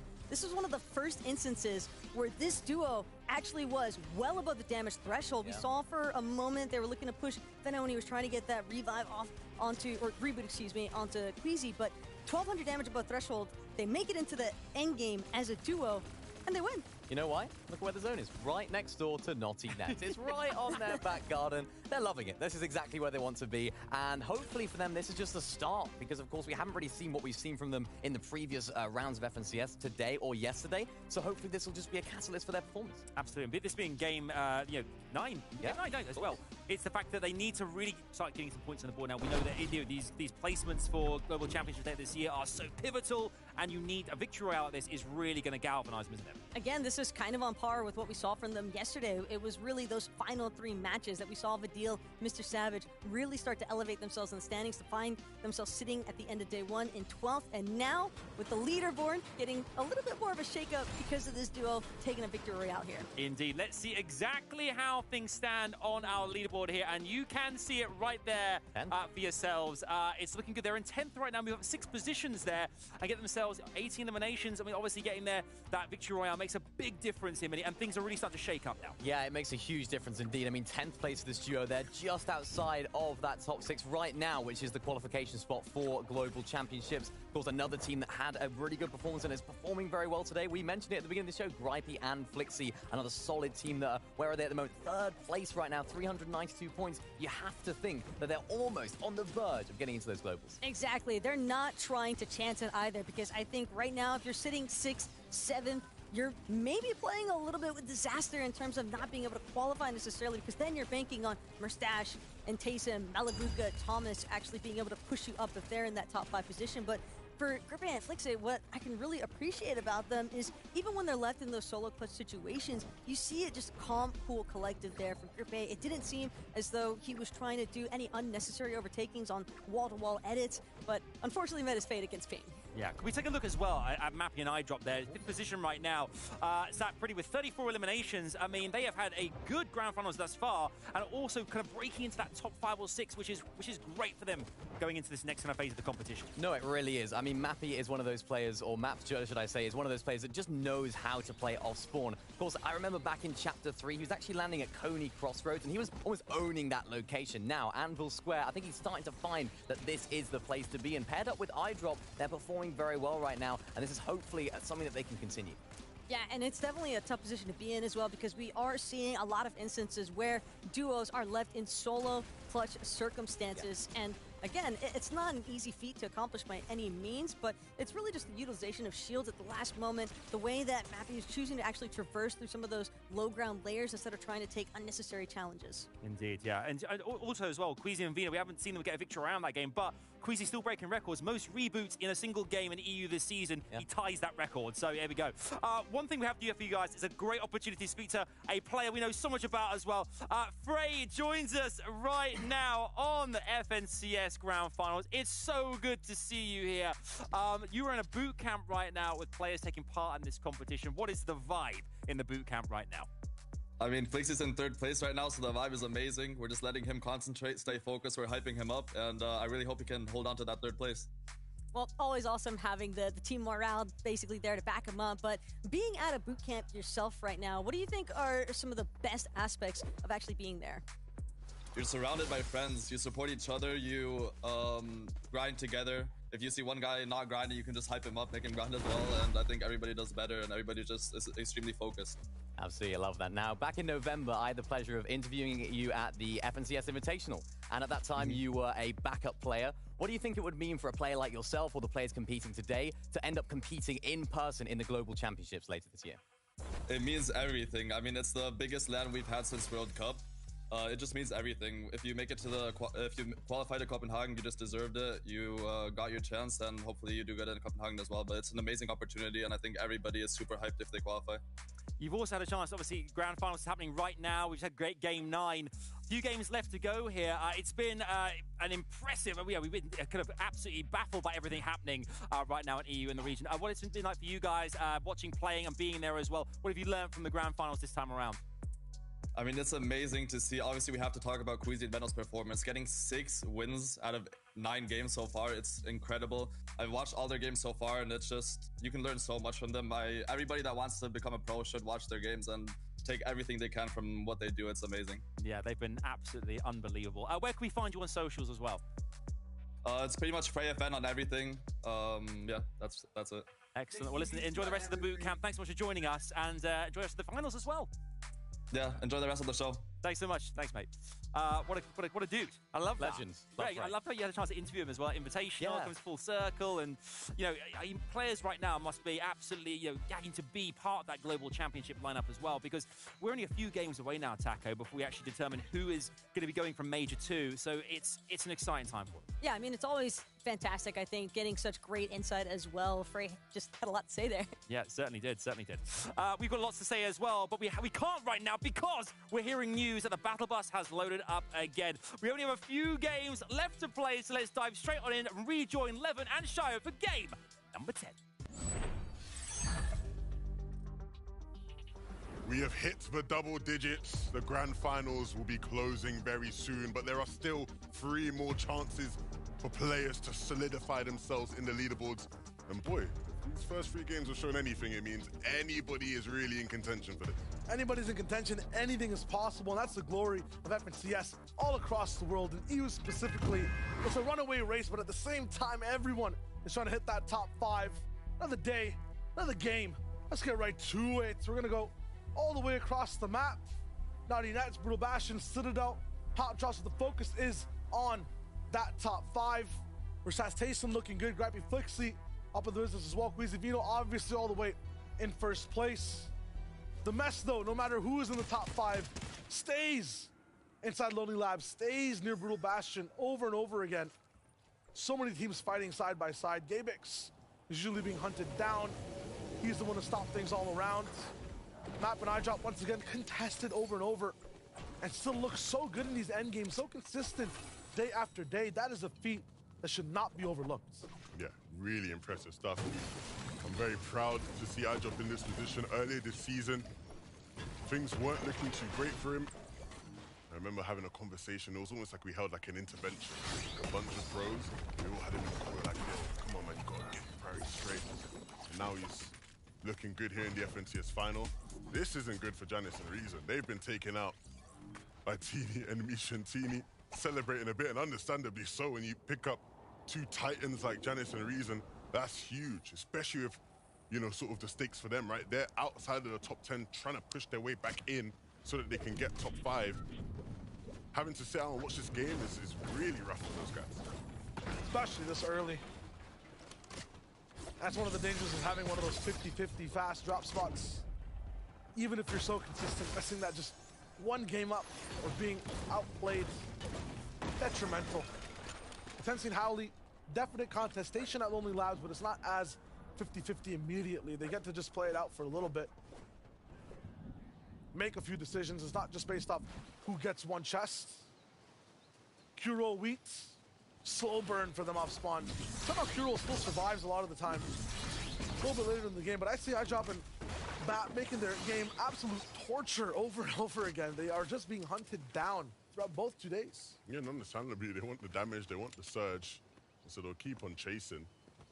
You can see they have an idea of where they are. Once they get out of the range, it's almost like, step into this area within Ample Square, we will destroy. If you leave that radius, they're like, okay. Everything is good. We're your friends. Fine, yeah. Gabex Tazian, I feel like they're just lost in the same labyrinth of fights and damage game after game after game, and I expect to see Voxy here very soon and have to lobby to stay here for a long time. The north snow side of the map is in zone for now, and that means these fights will last so much longer. What does it mean for a team like this? Ultimately, for their position right now in game 10, it's all about money. They want to be able to get off spawn and at least have maybe one good game out of the next 3 to get out of their echelon of just having a few $1,000s. They have a good game, that could be lots and lots of bucks in their pocket. Just want to move up the standings right now. Currently in 46th place overall for Gabix. Shmeki for Altansi and Howley. They're a little bit higher at 42nd. Same type of stakes. It's not just about winning this fight. I feel like that's where their journey stops. It's just getting lonely labs, but let's make those labs a little bit more friendly, a little bit more sparsely populated. And I get more points later in the game. Yeah, I think all players on both sides understand how awkward of a situation it is, and I think both are sort of willing to push through that regardless, right? When I spoke to Shmeki, he said he knew it was going to be tough. He did everything he really thinks he could to prepare for it, but at the end of the day, there aren't many options in terms of what you can do outside of just outright just winning the fight and trying to survive. Survival is the name of the game for Seti and Cammy on screen right now. In 4th place, but the issue is they haven't really moved too far up in points from game to game to game. Cammy with that one solo kept them within placement and a few eliminations, which is nice. But now they really want to hold on to that top 5. They want to go to that global later this year. Yeah, I was really high on this team coming into finals, and I think they've shown why. One of the big problems that they had, though, is that some of their best performances I've seen this season came with ODM games. Right? Yeah. And them both being able to rotate with those. Where that doesn't exist for them anymore, right? We've seen sometimes in these end games, they're getting splintered, having to use a bit more than they'd maybe like to. And it's why I think in these last 2 games, we're seeing them sort of one player playing as a solo, the other one having to watch. It's just a bit more difficult for them to work with and trying to work around. There's no watcher and then player in terms of this duo. It's always both players being active. Savage in the deal. Savage sliding away. I wouldn't say so, you know? Yeah? I wouldn't say so. That was the biggest problem leading up to finals, right? Leading up to finals, there was a couple too many end games, right, where it's just one person having to clutch up solo. And I think when they're at their best, when they're both together, making it to the end game, the sky's the limit for this duo. Genuine. Savage has improved so much as an IGL. Vidil is Vidil. Like, you know what you get from Vidil when he's at his best, at least, and not using a flare gun on himself. I knew he'd come back around.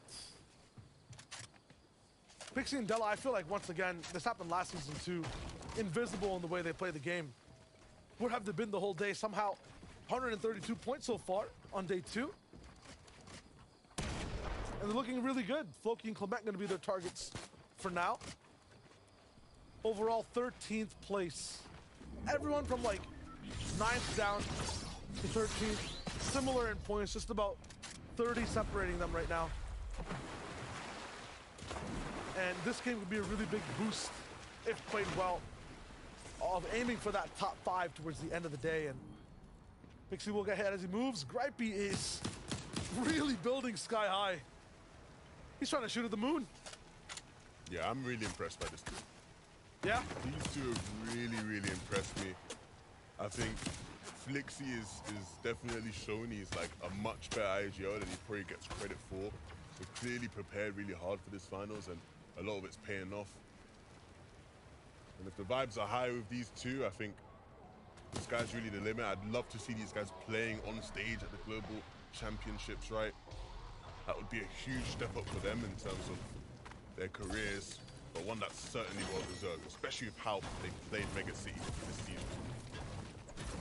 I feel like one characteristic of this duo is they play that player 2 role very well. Every time we tune in with a main character, sometimes it's, and a lot of the times actually it's Flixie and Gripey who are taking the brunt of a lot of the damage. But they adapt, especially in endgames. We're focusing on Mustache, and he's trying to get onto Gripey's walls. Completely denied multiple times.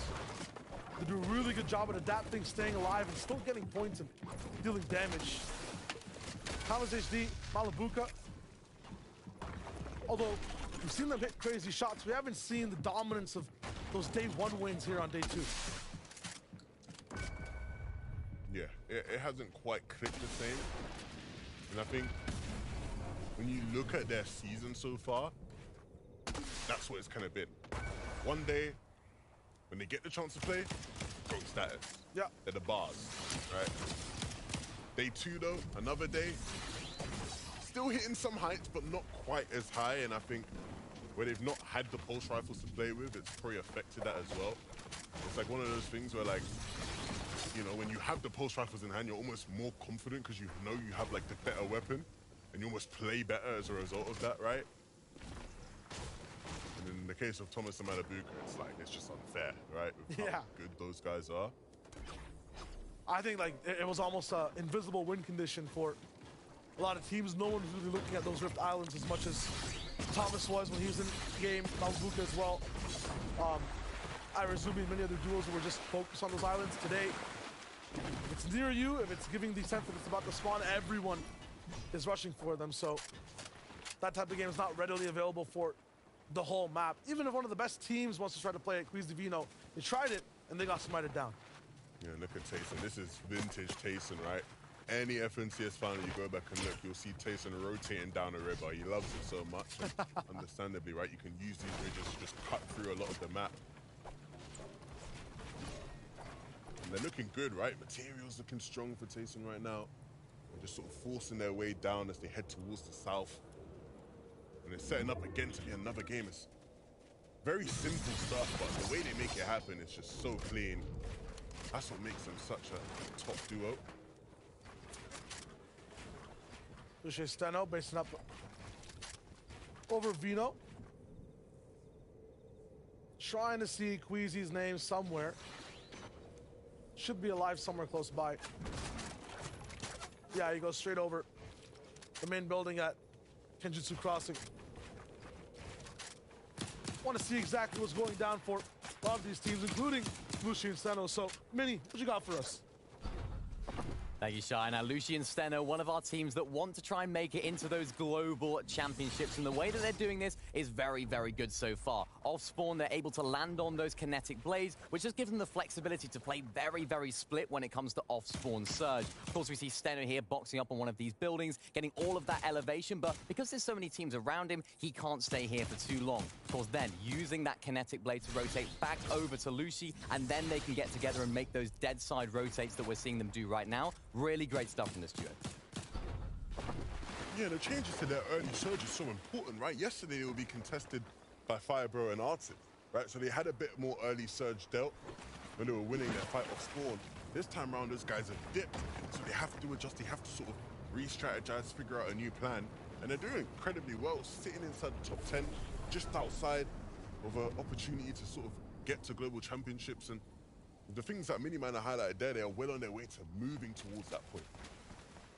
Look like an upper echelon, top tier team that's always in control of where they want to be, rather than succumbing to surge and forcing themselves to go for fights, which is what they were doing historically before. So, absolutely good upgrade.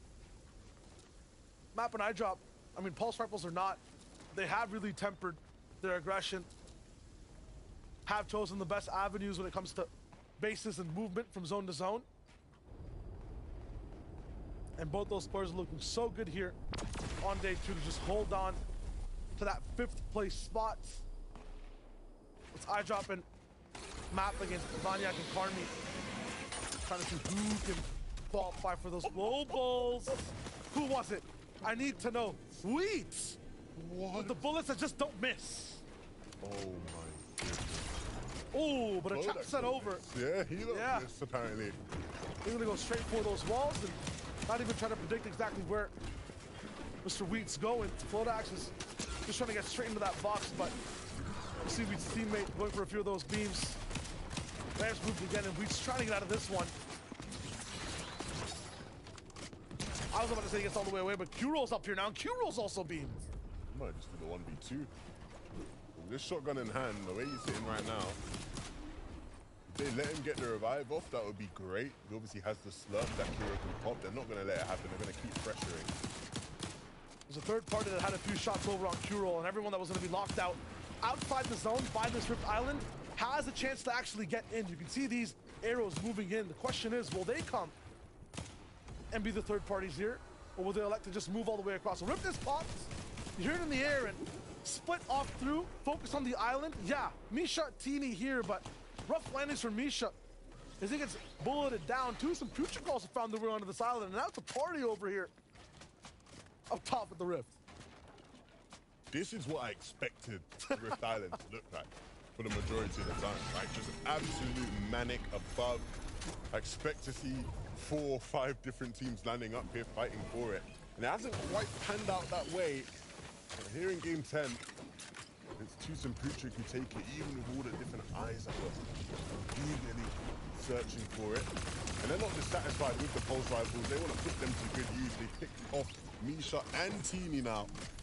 And they can start thinking about getting to the zone. Those rifles just look so strong when pitted against any type of builds in comparison to any other weapons, and they're in the hands of a team whose counterparts have used them to set records here in EU. If they can do a fraction of what Thomas and Malibuca did yesterday with those pulse rifles, I mean, landing from the same spot, caliber, when they're at peak, sometimes similar. They've had some big games in the past, Putrick and Toos. They have the power here in this game. Meanwhile, Sunny and Cammy chilling in the fields. Red Squad Hellfire, a very different day two. Another game where we see them in a little bit of trouble. GameBreaks all the way from the north side of the map is going to be able to come in, withstand a lot of the damage that's being dealt down. Force Shmeki to have that pinch angle, silently just assassinate Ref's guarded. It's another one where him and Hellfire are not going to be able to see out the whole game. They were looking so good in those first 3 games of day one. The way they were moving, the synergy both those players had together. And today, based off all the changes everyone else has made, looks like they were not able to just keep up with the pace, with the time. Meanwhile, Thomas HD, not looking too good in this one. He's gone down what looks like on rotation. Malibuca is going to be the one to try to get him alive, but usually he's looking really good to be able to get his dual mate back. A lot of the times it's Max Mats, really good loadout, but his ammo's low, his mats are low, no eliminations, barely any heals. This is a big wall that Malibuca's back is kind of forced against.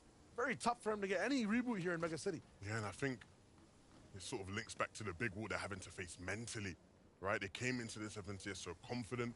Their plan was derailed by being contested. Now things have changed for them here in day 2, but their fortunes haven't changed much in the standings. They're still not in the kind of position they'd want to be in. And these are the 2 most desperate players in the lobby to try and win an FNCS. 2 of the best players in EU history to not win one yet. And now, in box, Malibuca fighting for his season, fighting for his game.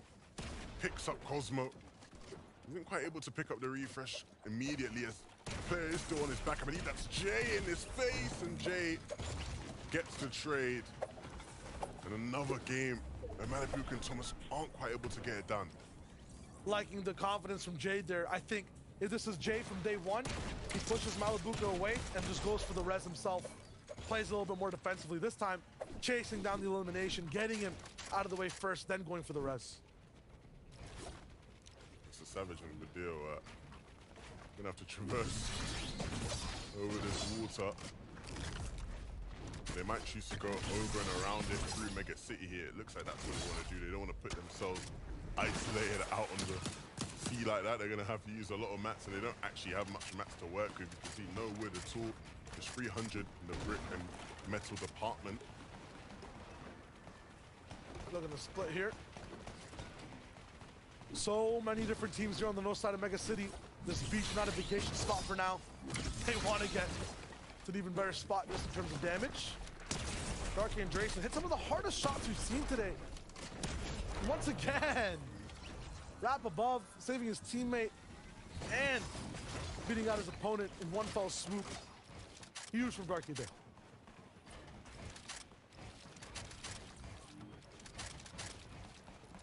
1,000 damage almost above Surge for Mixon and Blotcha.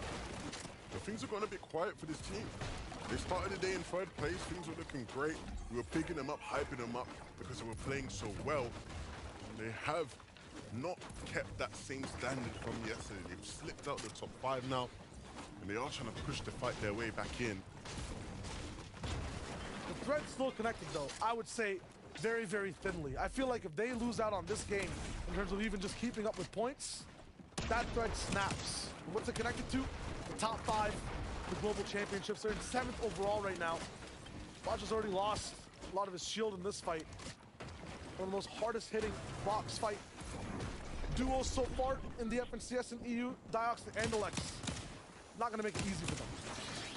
Yeah, they have to start thinking about how they're going to get to zone. I think they can start to move a bit towards the south and probably be a bit freer as well. There'll be plenty of line of sight they can use just to sort of go unscathed. And in a situation where they may not be in the most fruitful positions when it comes to loot, that will definitely work well for them. On the other side of things, Breezy and Dino in a position that they're very familiar with here on one of the sides of the 7th zone. Look to pressure those teams all around them. Once the zone opens up, they'll be able to claim the space they like, claim the space they want. Still targeting Firebro and Artist a little bit, but ultimately, yes, just waiting for the zone to clock in. It's like they have a bubble of fear around them too. Not a single person's boxed up near them at all.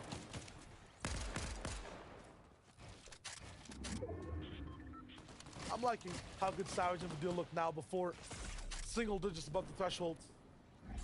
They've done some work, but we're gonna have a lot more to do. Not only is there more damage to be done, there's so many players coming through now, so you have to pick the correct moment to edit through and get a shot off. And the setup for this game looking much more like what we saw yesterday. We did think that after the win last game, there'd be some sort of change, some sort of monumental shift in their momentum. But right now, slipping back into old habits, and I think right now, they're gonna desperately have to hit some sort of shot. I think Savage wants to try and hit someone gliding through the sky. It's gonna be so tough to do. They might need to rely on their shotguns here if there's any hope of saving this game, and there are some Frenchies lurking just to the left of them. iDrop struggling there to stay alive, but moves back out of the way, and their spray might just be in vain here. That number not changing on the right side, 75 below still for Savage and Vidil. Big thing too, everyone who's on the same layer as them, not really elevated. They want to spend the mats. Savage there with the edits is able to be absolutely synergistic with Vidil, but now that synergy's put on a timer. How far will they last in this game? How many matches do they even have to play with here? Not even just damage, they need a full refresh for this one. They want to have any sense of control. There needs to be a bigger sense of urgency. That's the problem. They were trying to look for opportunities to chop somebody out and drop somebody down, but it didn't quite happen. Fortunately for them, right? Surge stops ticking. The amount of players in the lobby is sufficient. They do have to start to think about that, as it can be a problem for them. iDrop, who we watched burn through all of his materials just a couple moments ago, currently now with 6 builds left, no teammate and no spare shields to work with. Just 15 HP, you can't even play around with the Storm too much. This is going to be a tough game for iDrop to make anything happen in. And I say that, he picks up Vidil along the way. Needs to get the mats, needs to get out. Right now for iDrop, he's still got a hand. He has a hand on the ticket to Copenhagen for the moment, but the issue is there's the pressure. It's on. If he goes down here, he's going to fall out of 5th, 6th place. He might go all the way to the top 10. He gets an upgrade on the Kinetic Blade now, has 3 charges instead of the 2. Weaponry upgrade as well, and a couple materials just to keep him safe in the zone for now. And now time to use those bandages.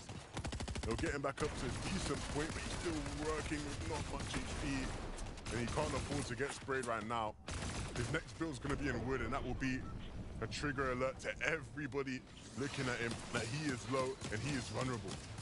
Another game that we see for Noxy and Jerky base up near high ground. And the last time we saw them take height was absolutely abysmal for anyone next to them in terms of having saved mats, having a chance to breathe. Ping, Kyrie will be up there, looking to kind of absorb that pressure. Looks like so many teams are shambles in this one. No one really too dominant coming into this endgame. Period. They're looking, they're waiting for that team to rotate. It didn't quite happen, so they start planning their rotation out themselves, opening up, looking towards the front of the zone where everybody's starting to blade their way on in. See a lot of players, so maybe blading a bit too early, just having to stop for a moment, take some time. iDrop doesn't really have much time, desperately trying to stay alive, but gets dunked on there and unfortunately snuffed out. Jerky and Prodoxy now in the driver's seat. Have time to actually have something happen to them, but now it's just going to be Prodoxy who has to play. Will have a Kinetic Blade. Jerky not going to see the end of this one. Cammy and Seti will be able to absorb a lot of pressure down below. Mr. Savage, 400 below. This is just tough. You saw Vidil go down, and Mr. Savage looking a lot worse in this situation. Just doesn't have the HP, doesn't have the match, has some courage, but courage is not enough in this situation. Flixie and Gripey have to be happy. So many teams that are inside that top 5, that top 7, who are right hot on their tracks are falling one by one. This team was in the top 3, whose opponents have already gone down this game. Tayson and Mustache, they have a chance to just clinch onto that second to extend the lead that they have inside this top 5. Meanwhile, leaders of the region, absolute tyrants, Vino and Queasy, looking a bit lost in the boxes. Vino there, bit of a blunder. All of the Queasy now, we're gonna have to see a different type of game from him. This is not gonna be an easy win. He can just sleep on high ground now. He has to actually get active here and land a few of these shots. Yeah, split up on the blade rotate, and it cost them. You have to follow each other tightly, otherwise it can all go to shambles. Mixing and Blackshot in the storm now, dropping down to low, and they see Kiri. They know he's an opportunity, and they're just gonna keep forcing their way into his face. No match, no chance, no help. They're gone.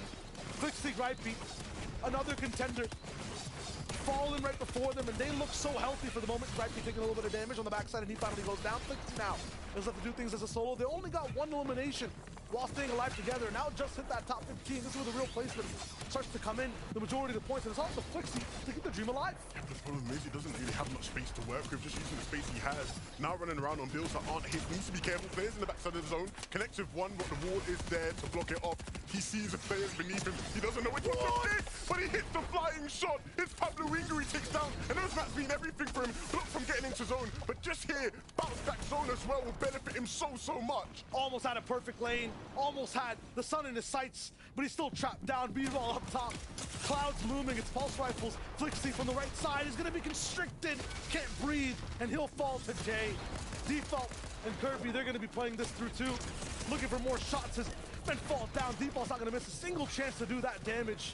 Getting crucial mats to keep his run alive. Seti and Cammy are still in this one and are just starting their reign. Seti and Cammy, this might be their chance for redemption. Oh might be their chance to finally pick up the victory royale that we didn't quite see them get. They got a couple second places, and now it's their time. But no, Cammy falls. Seti has to clutch up hard. 2 different angles of pressure coming in. He's blocking off the pulse rifle from up top, but how far that can actually last is the big question. He drops down, and Karmi's gonna stop him and distracts Karmi, who's trying to move up that top 5. Shimoki, Swizzy also seeing their first chance at this one. A huge endgame for him. 114 points on the day. They're moving up the standings. This top 5 looking really close by the end of this game. Cosmo falling down. Smokey with the blocks. I mean, he's making sense of an impossible situation, but he's not going to be able to see the light of day either. It's up to Toos, who's dropped down and making things going close and personal against Cosmo. He'll wrap up the game. And this one that they have Pulse Rivals, and this one where they have the power, they turn it into points. It's Toos and Putrick with a win. They gave up some space at the racetrack, and the question was, would that benefit them? Would that stand to be any sort of significant change in their fortune? And finally getting a chance to win a game. The Pulse Rifles being a big help to that, but they took height and they held on to it incredibly well. They used that formula, they used the Rift Island, they used the power they have to absolute efficiency. That's a beautiful win from Toos and Putrick. Yeah, and I think many people might forget these guys have been here in EU in the biggest stages for years and years now. They know how to do it, and finally getting a chance to strut their stuff. And not in an easy game as well. We saw so many different duos alive very deep in that game. They had to just sort of roll through everybody. Not a double-digit elim game by any means, not something too flashy, but enough to get the job done. They're gonna make it so scary for so many other teams on EU. And that's not celebration, that's relief, I feel like, from the face of Putrick. He's back in this one. A catch-up game for the boys. A very nice win in Game 10. Understandably, right? The relief is relatable because after the back and forth we saw off Spawn yesterday, it didn't really feel like we get a chance to see them win a game like this. And so big props to them. Can they do more with this is the question. That is the big question. So many other teams have that sense of relief on their face. It's a shake-up here in EU in Game 10. Adam, Analyst, what do we got? Well, we're all feeling the reverberations from the shake-up there as Toos and Putrick go on to win game number 10. A real switch up there. High ground reigning supreme once again to Carter. Yeah, I mean, we saw on day 1, they were having a little bit of trouble contesting Thomas HD and Malabuka. Both duos weren't having the best of times, but you saw the relief, like Shayo said, once they got that victory royale. Yeah, it turns out if you don't just immediately 50-50 off rip, it makes the game a little bit easier to play out the duration of it. And Toos and Putrick, this is kind of what we were asking for, I think, at the top of the show, is for them to capitalize on their off-spawn situation. And this, I think, was a perfect example of what this duo is actually capable of. Featrick knows as well. If we have those overclock pulse rifles, we've got to make them work for us, and they did. You can feel it coming out of the screen, the energy there as well. Just as we said, the relief of not only just winning one of the games here at Grand Finals, but of getting those much-needed points as well. With only 2 games left to play, there isn't much time to get these points. Let's take a look and see exactly how the standings look right now, as we only have 2 games left. And as per usual, Queasy and Vino are rocking the top spot with 676 points. However, you can see we're starting to really see some changes, only actually minor ones, between 2nd and 5th here, with a few places up and down here and there. And Cammy and Seti still remaining firmly in the race here. 3rd position to Carter. They're looking good. They're looking great. I mean, they weren't 2nd going in to the day, so they have dropped down to 3rd overall, but I wouldn't be mad with 3rd place, right? That's more than enough. It puts you in qualifying range for the Global Championship. Reminder, it is 5 spots available. And I actually saw Tayson and Merstash in that 2nd place spot, so they're going to actually add 1 spot onto it. Will be top 6 so far, but looking at the highlights from Cammy and Seti, I mean, they speak consistency, and if they keep it up, hopefully they can maintain that top 5. And it's definitely still feasible for them to try and overtake Merstash and Tayson yet again before that actual overall 2nd place position. 9-point disparity is not really anything that Merstash and Tayson can feel too comfortable with. Yeah, what you need as well in this kind of part of the game, the tournament as well, you need to make sure that at least one of you can clutch up when necessary. And even though Cammy went down, Seti managed to go through, follow through, and get there to the end to get some points, which is really, really pivotal. Let's have a look at some more kind of teams that are coming through as well, who are managing to get themselves in a good position now on screen. We see 4th position right now. Gripey and Flixie as well. 27 eliminations, 434 points. They're looking like this could be global finalists right here. Look, they're in qualifying range, but you have to maintain it, right? You have to be able to keep it up. Everybody is so close in that qualifying range for global champs, that top 5. Everybody wants it, but you have to show who wants it the most. And again, we took a look at their actual rotation at the start of the show today, and it seems as though that's just holding true, because so far, out of 10 matches played, 80% of them have been south pulling zones, which has made it very feasible for Grippy and Flixie to just continue that maneuver over to Kenjutsu Crossing, making sure that they both have those kinetic blades, and it's being super impactful for them in terms of making it into those final moments of the last zone. Yeah, they really do here. One thing we should focus on as well is Storm Surge. Obviously, it plays a huge part in any tournament, particularly Grand Finals, where it's so imperative that you make sure you work it beautifully. And you can see Storm Surge here as well is being utilized by our teams in different ways. What can you tell us about the way it's being used today, in particular in Grand Finals day number 2, Takata? Yeah, so here we can see Ping and Kyrie, who saw that there was a south zone again close to Mega City. So what they chose to do is take some shots on an elevated position, but towards the congested side of that zone. So you can see here, hitting your shots, but it's all about the position you put yourself into to open up those opportunities to get those tags, Taco. Yeah, when you have elevation and being able to utilize those red eyes specifically, and like you mentioned, Takata, a lot of it was just keeping that focus on the teams that are trying to trickle in from the north side of the map. They knew, Ping and Kyrie, that it wasn't going to be very easy if they bottlenecked everybody, essentially, because where they were based up on the outskirts of Mega City just made it so much more feasible, X obviously being the indicator for where they actually chose to position themselves. So again, all these duos that are trying to make their way from Citadel, Anvil, Breakwater Bay, they're just essentially being trapped, forced into that congestion, forced into having to eat those surge tags, essentially. So some nice builds and shields being forcibly expended by Ping. And also a quick little shout out for Ping, because I believe he's tied right now with those 9 individual eliminations for most in a single game with Thomas. Yeah, we saw that actually earlier on today, and it's great to see, as we said, this lobby it doesn't get much more stacked than this. It's Grand Finals, the best 50 duos right now, Major 2 are competing, and to get, 1 elimination is one thing. I'd be happy with 1, but 9 is incredible. We've got lots to play for. Obviously, this is the penultimate game now, not long to go.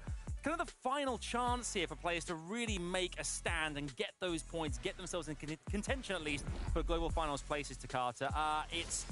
This is exciting times, but it's also nerve-wracking times. Yeah, I mean, the nerves in Grand Finals overall are always at an all-time high. So, in these last matches, the players need to really show all the practice they've put in, the homework that they hopefully have done, and to be in qualifying range for that global championship. Yeah. Look, it's not about how you start. It's all about how you finish. 2 games left to go. Some of these teams can still make it happen. Okay. Do you think a team from the 11th through 20th right now could break into one of those top 5 spots? Is it kind of a done deal? Do you think there's still an opportunity here? Yes or no, Takada? What do you think? Anything's possible. We saw what Queasy and Vino have done from the high ground. Any team can make it happen. Even Thomas HD and Malabuka, they basically played 2 matches day 1 and they were top 10. Hey, maybe if those duos are able to find overclock pulse rifles and get some nice height gameplay in, you can make those 100-point matches happen. Yeah, the pulse rifles are dangerous, but so is our lobby full of players all desperate to get some points on the board ahead of that final game coming very soon. But this is the penultimate game. We are going into game number 11. Brace yourselves. Chaos is imminent. Here we go. Game number 11, and nothing's even closer to amazing than how things are going here in EU. That game, the catch-up one, makes everyone so much closer, makes these last 2 games that much more special, so you never know what happens for the top 5. Points are finite. The points are finite. The margins are thin, but that's what you want out of a competition with the stakes so high. All these players trying to get to global championships. It means so much, but you have to get it done in these last 2. This is pressure. More pressure than any of these players have faced, even in the first game when they landed here in the grand finals, and I think this is about to be crazy. First place, locked down. The rest of the spots to globals, that's up for grabs. I have my eyes on Vanyak and Kami. Right? Can you hold on? They've been such a staple of grand finals lobbies in EU over the past year, but they haven't quite had that standout performance, that standout result that has catapulted them into the tier 1 of EU Fortnite. This is a chance to do it, right? Solidifying a spot for globals would be a chance to do it. I look at iDrop and Matt. Right, can they continue to win off spawn here at the Anvil Square and solidify a spot while being contested? How historic would that be? And already the fighting begins. Want to make sure that you're in link with your duo. You want to make sure that the entire game, not just spawn, goes well. Legacy starting. Also the likes of Gripey and Flixie. Is this the start of something that lasts a long time? A legacy, a dynasty for the duo who looks so good over these 2 days. Let me tell you something. Nobody's having a dynasty while Queasy and Vino are still around. Truth. Sub-dynasty. My apologies. I must have forgot. No one else has, though. Kefi Brachawa trying to find their way back, clawing through the ranks on day number 2. This is another fight overall inside the snow zones. Near Bastion, near Lonely Labs. And Jay Cosmo, I'm liking this. Usually, like to find every fight and finish it as fast as possible. Now a little bit more tactical in terms of what they want to do next. It's get a little bit of loot, go on your path, try to stay that whole game out. 148 points on the day, that's a big switch up. Yeah, but part of that is because they sort of got back to something familiar with what they were playing throughout the qualifying weeks, right? I talked about it yesterday. Jay and Cosmo throughout the qualifiers always contested on spawn. That's when they're at their best. Today, it's happened where Brachawa, Kefi landing on them, it can allow them to play the game they're more used to playing, whereas yesterday, they were sort of having to try a new style, figure things out. It's dope when there's a path laid out for you. Luce Steno off spawn looking so good, and the way that Luce is moving through these builds, he gets to have an even more active angle over and over again. Sometimes, though, you might bite off more than you can chew. Unfortunate for the duo is we hype them up, but they're not going to be able to see the end of this game. And that's some payback for Artis and Fire, bro. They have been in pain since yesterday. They got contested by Luce and Steno. They weren't expecting to be contested, and they really, really came out of it on the bad side. But here, in game number 11, turning things on their head, and like you sort of alluded to, Shayo, that is very, very huge in terms of the implications. Luce and Steno are a team very well within the range of potentially getting one of those top 5 spots for the global championships. Having to watch here in the penultimate game puts so much more pressure on that off-spawn battle come game 12. That might be it for them. Might be it for any team that's kind of in the top 10 and falling here right now. I mean, we're seeing how well these top 10 teams are playing, staying alive game after game. You're correct, Levin. There's too much pressure almost in game 12 for anyone that falls down. The first to be Luce and Steno. Meanwhile, tasting their mustache a little bit over the upper echelon. Have a little bit of breathing room inside that top 5. It's about 30 points in total, but they're neck and neck with their competitors, Seti and Cammy, right beside them. Just a little bit of a difference overall. It's a 9-point game.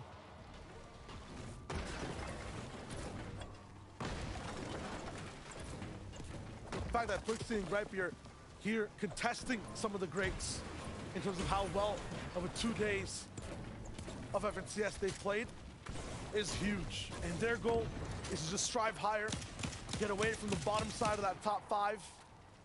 434 points in total accumulated over the 2 days. Their sights are set on Seti and Cammy. They'll have to fight through Fastroki, Paradoxy, and so many more duels before they get to fight the Titans in the end game. Yeah, these guys, of all teams in the lobby, have really overcome expectations, right? If you had come to me and told me you had Gripey and Flixie in your top 4 in FNCS, I'd have called you a liar. I'd call you a liar, I would. But these guys have performed so well. And I think it just goes to show, like, that when you work hard, these guys are in every script lobby. They're playing non-stop, they're watching, they're reviewing, they're thinking about how to improve their play. And it really has showed in the way they've performed this weekend. It's not just luck, it's not just having pulse rifles every game, it's not just getting every zone. These guys have had all-round improvements, and that's so much fun to see. When it comes to heart, though, when it comes to a team that's been trying their best and given the opportunity to fly sky high, Paradoxy, Jerky on your screen have had some of the most powerful positions with the best loot in the game. But at the same time, have been head-to-head with Vino and Queasy over and over again. Anytime they have height, they have power, it's Vino overtaking them and stopping them in their tracks. They started the day over in the mid-20s, have boosted themselves over towards top 15, but they need to make sure no one else gets in their way as they keep moving up throughout the day. Just 2 more games left. Savage and Vidil, I would say watching their game so far has been a coin flip. Sometimes absolute control, so good on Surge. They have position, they have a win under their belts. And the next game, Vidil trying to clutch out. Savage lost in the driver's seat. Which way will it go this game? Yeah, they have to have, you know, that sort of game performance akin to the best games they had throughout some of the qualifying weeks. It was so impressive then, and they have to sort of find that form now. Asa and Slove, we know what to expect from these guys, where it's just non-stop fighting, non-stop aggression. They've kind of been the protein of EU right now. We're watching the most in some of these mid-games, in some of the beefier sections of the game so far, and they've gotten out of so many crazy situations. They've made things absolutely relentless for a lot of teams around them. But I think towards the back half of these games, they've kind of faltered out, and people are kind of tracking how pressure is being put down by some of these aggressive duos. And once again, Slove is down, so we'll see Asa trying to get him back up. Vanya did not see that angle, but look at the fearlessness from him. A lot of the times, I would see even day 1, Vanya would just box back up. Over here, he's ready to just clap back with a few more shots, and heals up, is ready to shoot some more. No, definitely not. That guy is always trying to take, always trying to fight. That's what makes him so good. Cammy and Seti maybe aren't as aggressive in their nature, but they still find them tags, they still deal that damage. It's why they're always going to be high up in those sort of rankings, even if they aren't high up in their limbs they have in total. And this is why rotating through this area is pretty strong, where you can sort of use these trees as line of sight, hop from bush to bush, take trades like this if they have bush warrior. It's obviously very beneficial to sit in bushes. If you're not having that chance to get grassy with it, Mixon and Blacha will be sky high.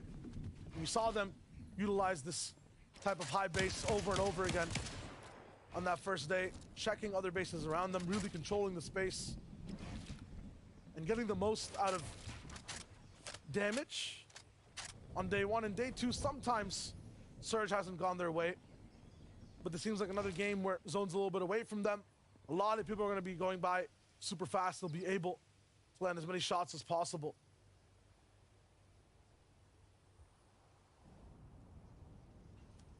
A bit of a cash battle on our hands. Mr. Savage and Vidil. We saw them rushing over to this area.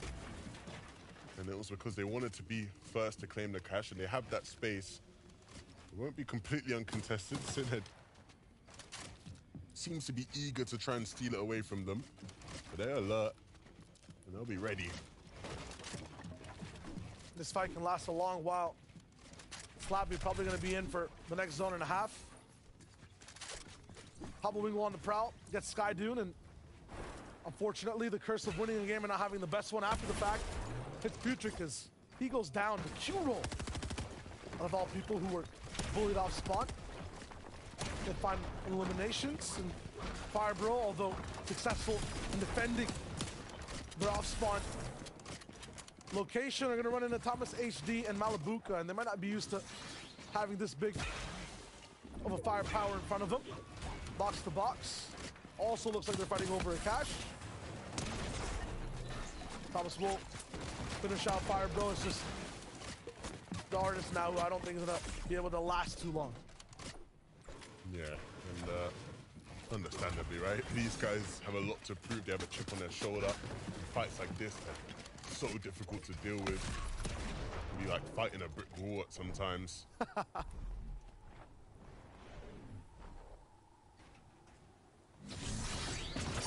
Artist lets go all the way away. Mistakes for them. I mean, every point they get, the longer they last, that's just more money in their pocket. They're looking to get towards that top 20. Get out of this bottom 30, bottom 40 position that they're in. Vino's with him side by side. Queasy also alive. Like celebrity appearances for them now. Checking in, seeing, we might win this game. I don't know. We're here though. Oh, Queasy's down, so maybe the deal just wasn't good enough for game 11. I hope we get a victory lap for them. I hope they just win the next game, so like at least it's like we finished. Win that FNCS. Yeah, like, at least we get that from them. That's what they're waiting for. Right now, probably just eating some food, having a good time. When you build up that kind of lead, you get that kind of leeway, right? Absolutely. No one even breaking 500 points yet. And as a reminder, Queasy Vino are at 676. Everyone's just about 10 points in tandem with the person in front or behind them. That drops off significantly after the top 5. Flixie and Gripey are in this upper echelon. 210 points here in day 2 overall. 434 in total. They're taking their time in Mega City. You can see the patience, the routine they put down. And it's routine in EU to watch a team jump up for Rift Island. Looks like Chari and Gearus are the ones who are the most close. Some people are looking to already jump up top, and Chari stopping them as Gearus goes sky high to get some of the god loot that's available. What would they be able to do with it is the question, right? I think game to game we've seen different teams play with the pulse rifles differently. Some teams maximizing its power, looking to soar to the skies, play for height. Beam teams below, some people just using it almost like they'd use any other weapon. It's just patience for a lot of the other teams that don't have access to some of the best loot in terms of power in the game. I say that, but legendary loadout Slurps for Steady. Cammy, I assume, is matching that. The only thing they're going to be looking for is just epic katanas or epic kinetic blades. Q-Roll looking strong with Wheat in tow. They've been looking to just speed up a little bit in some of these games. It's nice to see. Team that slowed down towards the backside of day 2. Reason, Janus, some uncharacteristic losses in a few box fights. They haven't been able to see the majority of some of these games, but they're back. They're looking to climb. They could have a very big 2-game jump, but that means this one has to be at least a top 5, top 4 finish. Yeah, they'd have to have 2 really, really strong games to close things out. I think the future for that team becomes very interesting, right? Because the standards they both hold for themselves, you know, a finish outside of like the top 15 potentially could lead to them splitting for next season, right? And looking to try and rejig the formula. And who they both play with becomes an interesting story in itself. They at least want to go out with a bang. These guys didn't even show up today. I know it says quick stat. This is kind of just a quick flex, though. If Queasy and Vino slept them to this point, they just didn't show up. They wanted to watch the FNCS watch party instead. They'll still be second. You know what's funny? They actually did ask me yesterday if they could like take a break like midway and cast one of the games with us. And I said, I don't think that'd be allowed, but it would be pretty funny. I mean, what would Vino have to say about this one? 160 to the face of Jerky. We're gonna see the 1v2 crack. Oh, the shields, and he actually just picks him up. A cheeky 1v2 on not just anybody in the lobby, on a team that is filled with firepower in Jerky and Fedoxy. Vino's out here just doing side quests. This man's not even playing the FNCS. He's looking for fights. And he's gonna get the reboot. This is why this guy is the best player in the world. Look at that, 160 to the dome. Jerky forced to sit down, and then just the tracking is perfection. As Fedoxy tries to skip away at the beach. Vino, man, a truly special player. The things he has done over the past year in Fortnite are absolutely unreal. And I think he himself personally wants to finish this year considered as the best British player ever. I think he's already there. Well on his way there. Absolutely. More accolades all across the field. Not just Vino, Map and iDrop. They've been doing some stuff, so let's check up on them with Mini Miner. Thank you, Shai. Now, iDrop and Matt second on the day in terms of points. And how are they going to get into these global championships inside of that top 6 currently? They actually got themselves a combat cache going into this mid-game, getting really good Storm Surge tags. And how about 2 combat caches as well? They actually managed to get themselves another one, which hopefully will set them up for success going on later in the game. I've seen the reverse for these guys. I like the insight. But every time they have to fight for their game, that's where I feel like iDrop and Map are at their best. A lot of the times when they have these high spots, and Vino and Queasy are alive, and the other teams are looking sky high, they have trouble just finding that execute, finding the finish.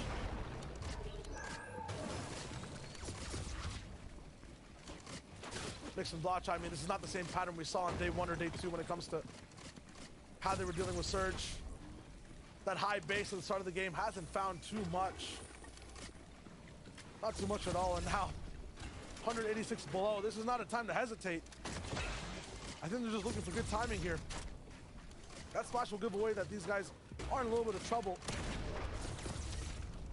It's default and curb that they're going to be up against, and that's not an easy fight that goes by fast.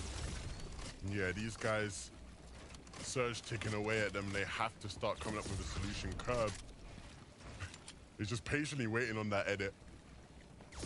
He realizes that those two are in a world of hurt, but there is no urgency on their side. They're not pushing for the fight.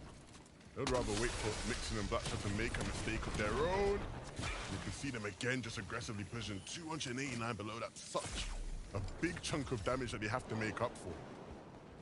Yes, the plan is just to wait for more people to come in, try to heal out this zone, and they have a keg. They have some splashes, but they'll be running out soon. SMG and a shotgun in Mixon's inventory. I mean, it's not the best for the entire game, but it's the best thing they could do for this fight. They started fighting a little bit ago, maybe is a bit more in their favor, but now affected in shields, affected in mental capacity too. They let them just go out, pick up Zara first. Dropping off the top road, does Zara see it coming? No, double cone, and he escapes just momentarily. Mixon almost had it. It's full wood build, and it seems to be a solo. Mixon effective as he tries to get into the box. It's not gonna work. Lacha now is forced to just go through all his heals as lightning keeps striking. An absolute disaster for this team. Yeah, this is just not what they needed. As much as he'll push his way into the box and try and fight till the end, this is a team who looked like they could have potentially gotten into the top 5 global championship spots, and it's quickly slipping away from them. This last game after this one is going to have to be their best performance if there's any hope of them reclaiming one of those spots.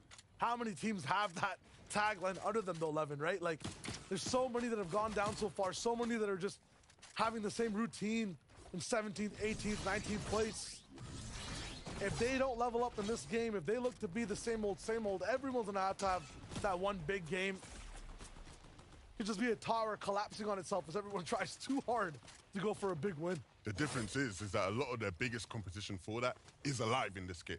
And so they are going to start closing that gap, maybe even overtaking them.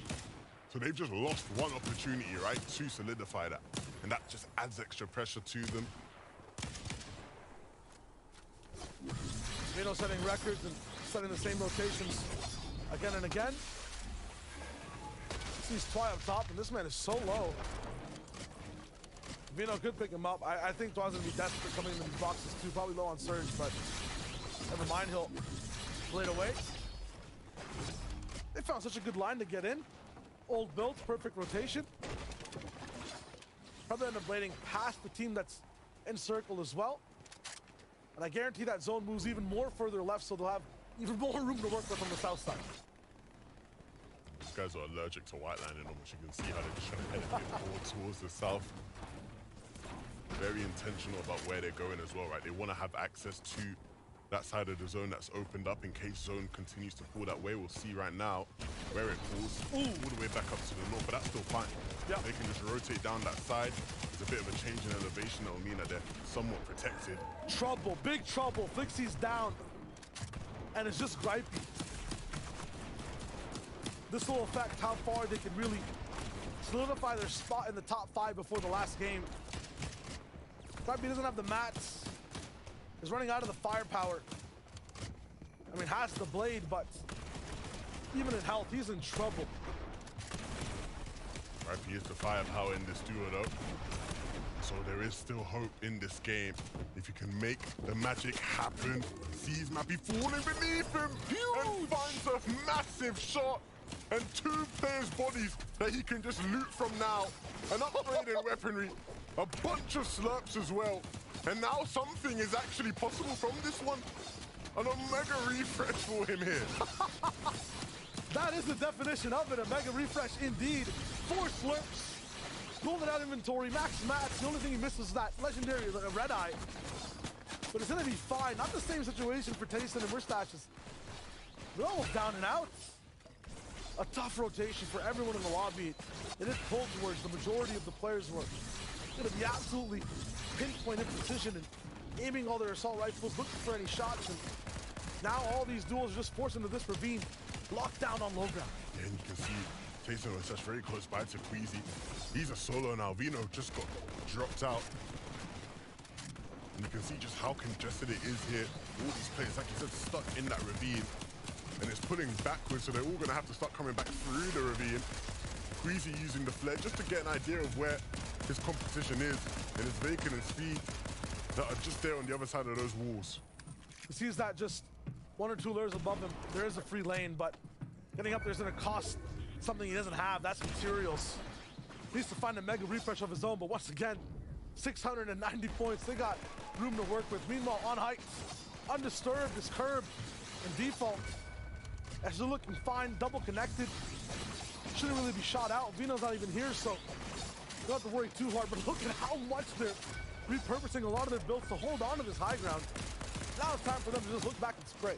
Yeah, but this game is so stacked. Let's move and surge. They need to do damage. They can't just sit above height comfortably. Chill until the end. Seti and Cammy, they can't be comfortable in this game at all. They get pushed out of the lobby. It's Vadil that pushes them straight down and out towards the next game. He controls now some of the second height layers. Squeezy just gets absolutely sidewindered in that box. Gripey now, still alive. Has a lot to work with, but his metal's gone. He's burned through a lot of the materials he got from the refresh, and that's going to be the end as well. So many of the top dogs there just falling one after the other. It's that domino effect, and maybe that's the perfect situation for Vadil and Mr. Savage, who we know need to have a big last couple games, and this is their moment, this is their time to do it. They found a sense of calmness, the eye in the hurricane, a spot where no one else is really actively building or giving them any trouble. And then again, they pull towards the front side of zone, new territory that no one's claimed just yet. Tayson Mustache going to be slightly beside him. Default falls once again as he gets chopped out from the sky. Malabuka and Thomas also on the low ground. So a lot of these teams are just resetting by touching the earth. Artor gonna go down as Vanyak is in a lot of trouble. Looking at fights from box to box. He gets 2 minutes to pop, and now it's all up to him to deal some big damage. Yeah, he has to make something happen. You can see just blading into the zone. Just trying to claim a position on the front. Down to bare wood. And he has to be careful. There's players all around him. Those players beneath him might be an opportunity for him. Trulix and Cheeky just running away. There's a player here on the Slayer as well. The shot doesn't connect. He's still going to look for it, though, because he knows he has to connect with the shotgun if there's any hope of staying alive in this game. Every inch of new land taken over. Every box that's open, a solo trying to survive is taken out. If you do not move fast enough, if you're not at caliber, you are gone. And Tayson falls under the stress test as well. Malibuka not going to be able to heal this one out. ThomasHD has that slurp in tow, but does he have the time to actually pop it is the question. Pressured once again, you do not have a second to think Like in this said, endgame. nobody has the time. It doesn't exist. It's being squeezed out from beneath their feet. And Mr. Savage and Vidil, they're trying to do another one. They need another victory out, and they're set up perfectly to do so. We talked about them having a peak game. That's exactly what they need to have a chance at that top 5, a chance at globals, and that's exactly what they're going to be reaching for here. They're all not looking so good, but I see a Knoll in the grass. I see a little bit of trouble here. That's ThomasHD that's moving in. Unorthodox rotation from the backside. He's popping that mist and rolling. Chabko on low. Looking to just read out anyone that's coming in from the other side, but Ping has been active towards these back half of games. Zara also from the outside. Vacant season hears that missed pop, and he's gonna block it off, but he lands a big one onto his opponent in front of him. A big reversal though as he goes down. And Thomas is looking for it. He's hearing players going down, and he wants a bit more of the action himself. They already have so many limbs in this game, but a couple more would go such a long way. Thomas now desperately looking. He's dropped his shotgun though. What? He needs to pick that back up because the fight is brewing. It's Vidil right above his box. Bacon's fallen beneath him. It's now up to Vidil to try and win this one out. Time has run out for the rest of the lobby. Thomas looking to hold it out. Still another duo alive, not just these two. A drop in the box and possibly too much pressure to handle Vidil with the ramp edit. It's good enough and they get a second win. Vidil versus Thomas in a 1v1 there, and he wins it out. And Mr. Savage and Vidil picking up a second victory out. This is 2 wins now today. We talk about big comebacks from teams. These guys are putting on a very, very big comeback. Elegance. Elegance is this duo's tagline for this one. It looked like they were playing a completely different game on a wavelength of just peace from their boxes. They had no qualms with anyone until the end, where Vidil drops down and causes havoc for the rest of the lobby. And the impressive thing about this duo is that in the 2 games where a lot of the big name players, a lot of the players at the top of the leaderboards who haven't been able to step up in that game, they are the ones that come through playing those positions. They're looking like Queasy and Vino light right now when they're up on high, but they're making it happen. Game number 11, they win, and that's so huge in terms of pushing them in a position to qualify for the Global Championships. One more step closer to globals, one more step closer to that top 5. Where are they specifically? And what happened to everyone else that was tossed in that EU blender? Only Adam and the analysts know the answers. Yeah, we are desperate to find out exactly how the standings look with only 1 game left to play here in Grand Finals. But Vidil and Mr. Savage get a second victory royale of the day, and that is going to do wonders for their total score here, Taco. What a duo, and great to see them getting those points on the board. Yeah, this really could not have come at a more pivotal moment for this duo, because they knew 10th place, that's not enough. They need to try and escalate themselves. This place more higher. Ideally,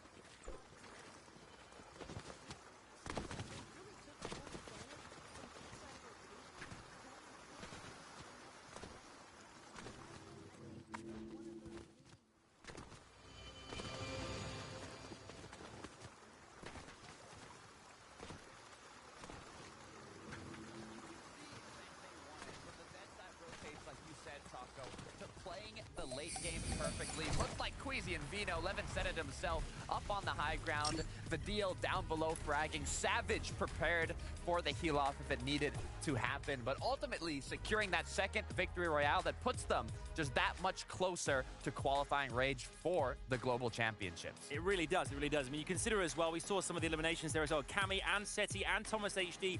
At this point in the competition, you have to go toe-to-toe with those top duos, and they're absolutely doing that.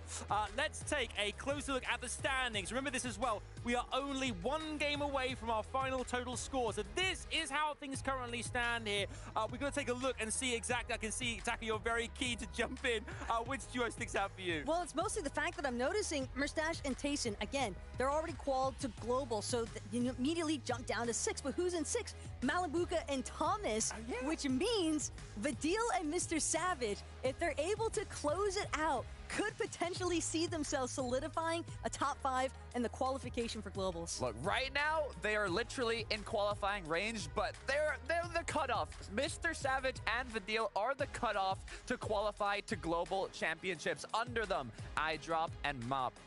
They're close, and it's still anybody's game. It really is. I mean, we can see her as well. We saw them begin the day in second place here, but now Cammy and Seti in 4th position, going down 1 place.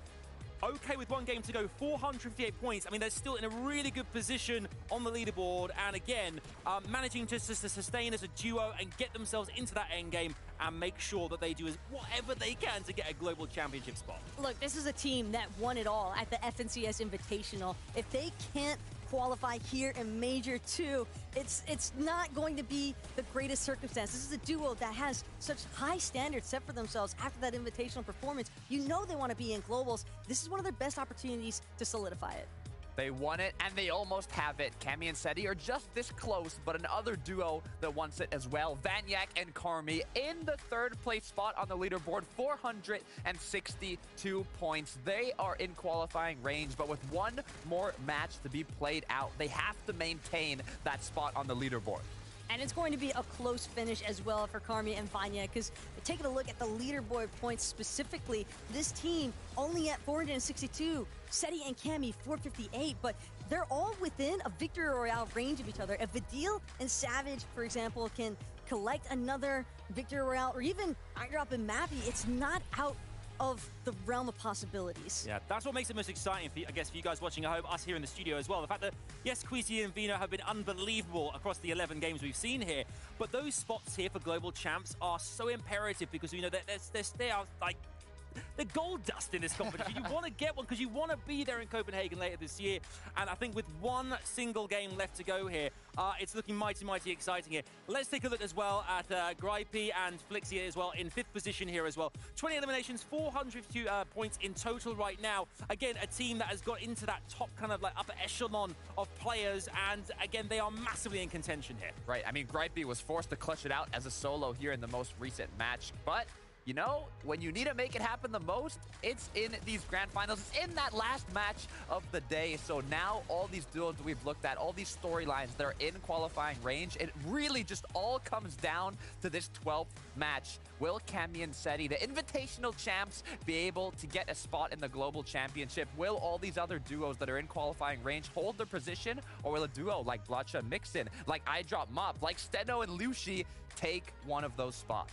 Like, as far as Group A and Flixia are concerned, though, I mean, after what we just witnessed from Group A, that patience is a virtue. He was just poised and ready to strike and took full advantage of iDrop and Map when they were trying to look for a revive in the middle of all the chaos taking place, and just beautiful execution as far as Group A is concerned. And those extra points, that God-tier refresh, like Levin said on the cast, really just came in clutch for him there. Looking at the standings as well here, obviously we know that 8th through 10th right now doesn't qualify for global championships, but you can see there's only 24 points between iDrop and Map and Vidil and Mr. Savage. We've got such a close, tight-knit group of players right now. Do you think this leaderboard can shift with 1 game to go or not? Do you think it's going to remain as it stands right now? No, 100%. The tables can't. We're on a rocky boat right now. We're drifting through the ocean, and 1 wave is all it takes to mix up this leaderboard. Yeah, that's right. I mean, we are all aboard the SS Grand Finals, and anything is possible, Taco. Yeah, I think especially, though, with the way that things are shaping up, it is such a close finisher here for these teams that are trying to just figure out if they can maintain top 5 or squeak their way through. Yeah, this is it. We've got such little time left. There's only 1 game left to play here. We know you guys are ready to rock and roll. We know that we are here in the studio. The players are as well. It is all about to come to a culmination. We're going to find out the conclusion of Grand Finals here on EU. It is time for the final game. It's time for Game 12.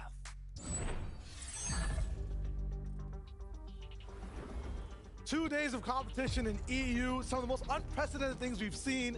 And we're here now, 11-2K, an unstoppable force, immovable object, and 50 of the best duos in the world. I'm so excited, man. I'm so excited to wrap things up because so far today, we have just seen so many different names pushing themselves in and out of contention. One team's in one game, the next game they're out. They're in, they're out. They're in. Are you in? Are you out? You have to make your decision in this final game because the stakes are so high. The global championships are right around the corner. There is no more after this for this major. This is the last chance for a bunch of these duos possibly, as you never know what happens between now and Major 3. I honestly cannot wait, not just for the conclusion of today, but the implications after today, right? Because we know, players are desperate. Players are hungry to make it to the Global Championships. I would not be surprised if a lot of the players in this lobby decide, look, switching it up for next major.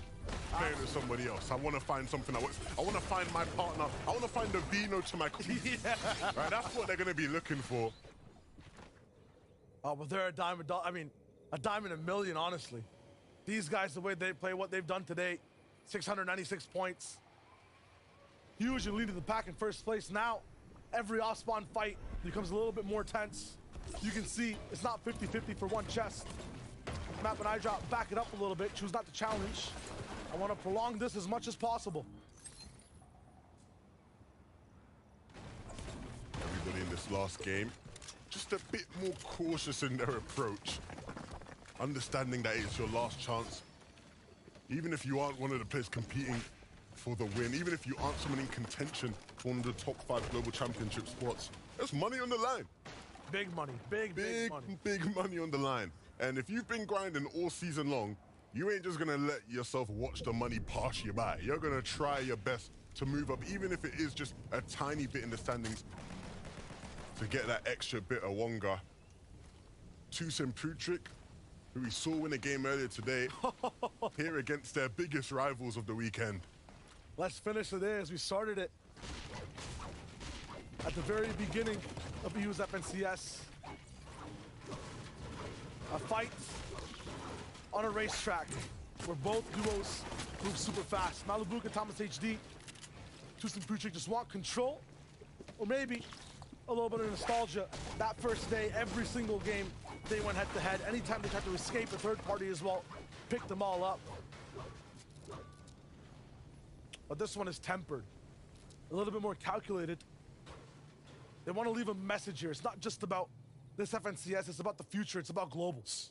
Yeah, as it stands right now, with Mustache and Tayson being in second place, the slot has moved down to 6th in terms of who gets the spot for Global Championship.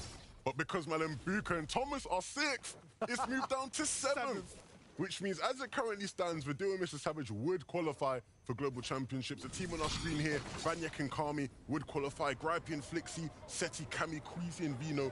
Those would be the 5 teams who qualify to the Global Championships. And what 5 teams that would be. But they have to make this game count. And for Gripey and Flixie, trouble in paradise here. Mega City has been a stronghold for them. And here in game number 12, Flixie, the leader, he's down. I've got goosebumps, man. It can't end like this. They've had such well-structured game plans. So many good games in a combination of both days. I'm not sure if Gripey has that reboot just yet, but he does not have the firepower or the know-how to even take on a duo. And it's not endgame. He's not going to be able to just look at a box and get a mega refresh, so this is not the same situation that we've seen Gripey come back from this early before. Meanwhile, Mixon, Blacha, I mean, these guys started off the competition strong when it comes to unexpected stories. Where do they come from? How are they maintaining 3rd overall on day 1, 4th overall on day 1? Those questions a little bit put down a bit day 2, not as good. They're right there, just on the outside of the top 7. Yeah, people always ask me, what's day 2 about? Day 2 is about the players who can make the best adjustments in between day 1 and day 2. It's the players who, after day 1, hit the VOD review and figure out exactly how they're going to attack the second day. And for these guys, that second day has been the hurdle they've stumbled over. And hey, even if they aren't able to solidify that spot for globals, it will be a massive, massive learning lesson. I will guarantee that they will come through in Major 3 and make amends. But hope's not lost yet. Not at all. This is a team that's got a new hope. A fire under their feet. When it comes to hurdles, they've leaped past them. I drop in map. They're one place away from Copenhagen. One place away from Globals, and they're trying their best to stay in it. And think about who they're going up against for that one place. iDrop and Map versus Mr. Savage and Vidil. iDrop and Mr. Savage were playing with each other the past 2 seasons, and it didn't go as planned. They were landing at the Anvil Square, they were getting contested, and quite frankly, they were losing a lot of the time. And both players right now battling for that spot. Who is gonna have the bragging rights over the other? Well, we know for Savage and Vidil, this tournament, these 2 days, have been glorious. 2 wins at least on day 2. I mean, these guys just look brand new. And when it comes to games where Queasy and Vino aren't in the mix, when it comes to games where some of these top teams aren't here to kind of have control of high ground, they're the 3rd ones up, the 4th ones up that just guaranteed win the game. And it's good, right? It shows that they clearly have an understanding of how to execute those sort of plays, those sort of moments. I think after their high start to the season, I spoke to their coach, Bloodex. He said that there was an air of complacency that had just slipped into them just because of how good they were doing. And understandably, right? Especially with how long it's been, I think, since we've been able to see Mr. Savage do so well. But now finally getting back to being humble, being hungry, which is what it's all about for that duo. Ironically, that was one of the metas where you had to eat the most. Right? Now with that huge change, it's been a big step up to try to adjust to this type of gameplay. They should be good for this game, but they're going to be playing defense to stay inside the top 7.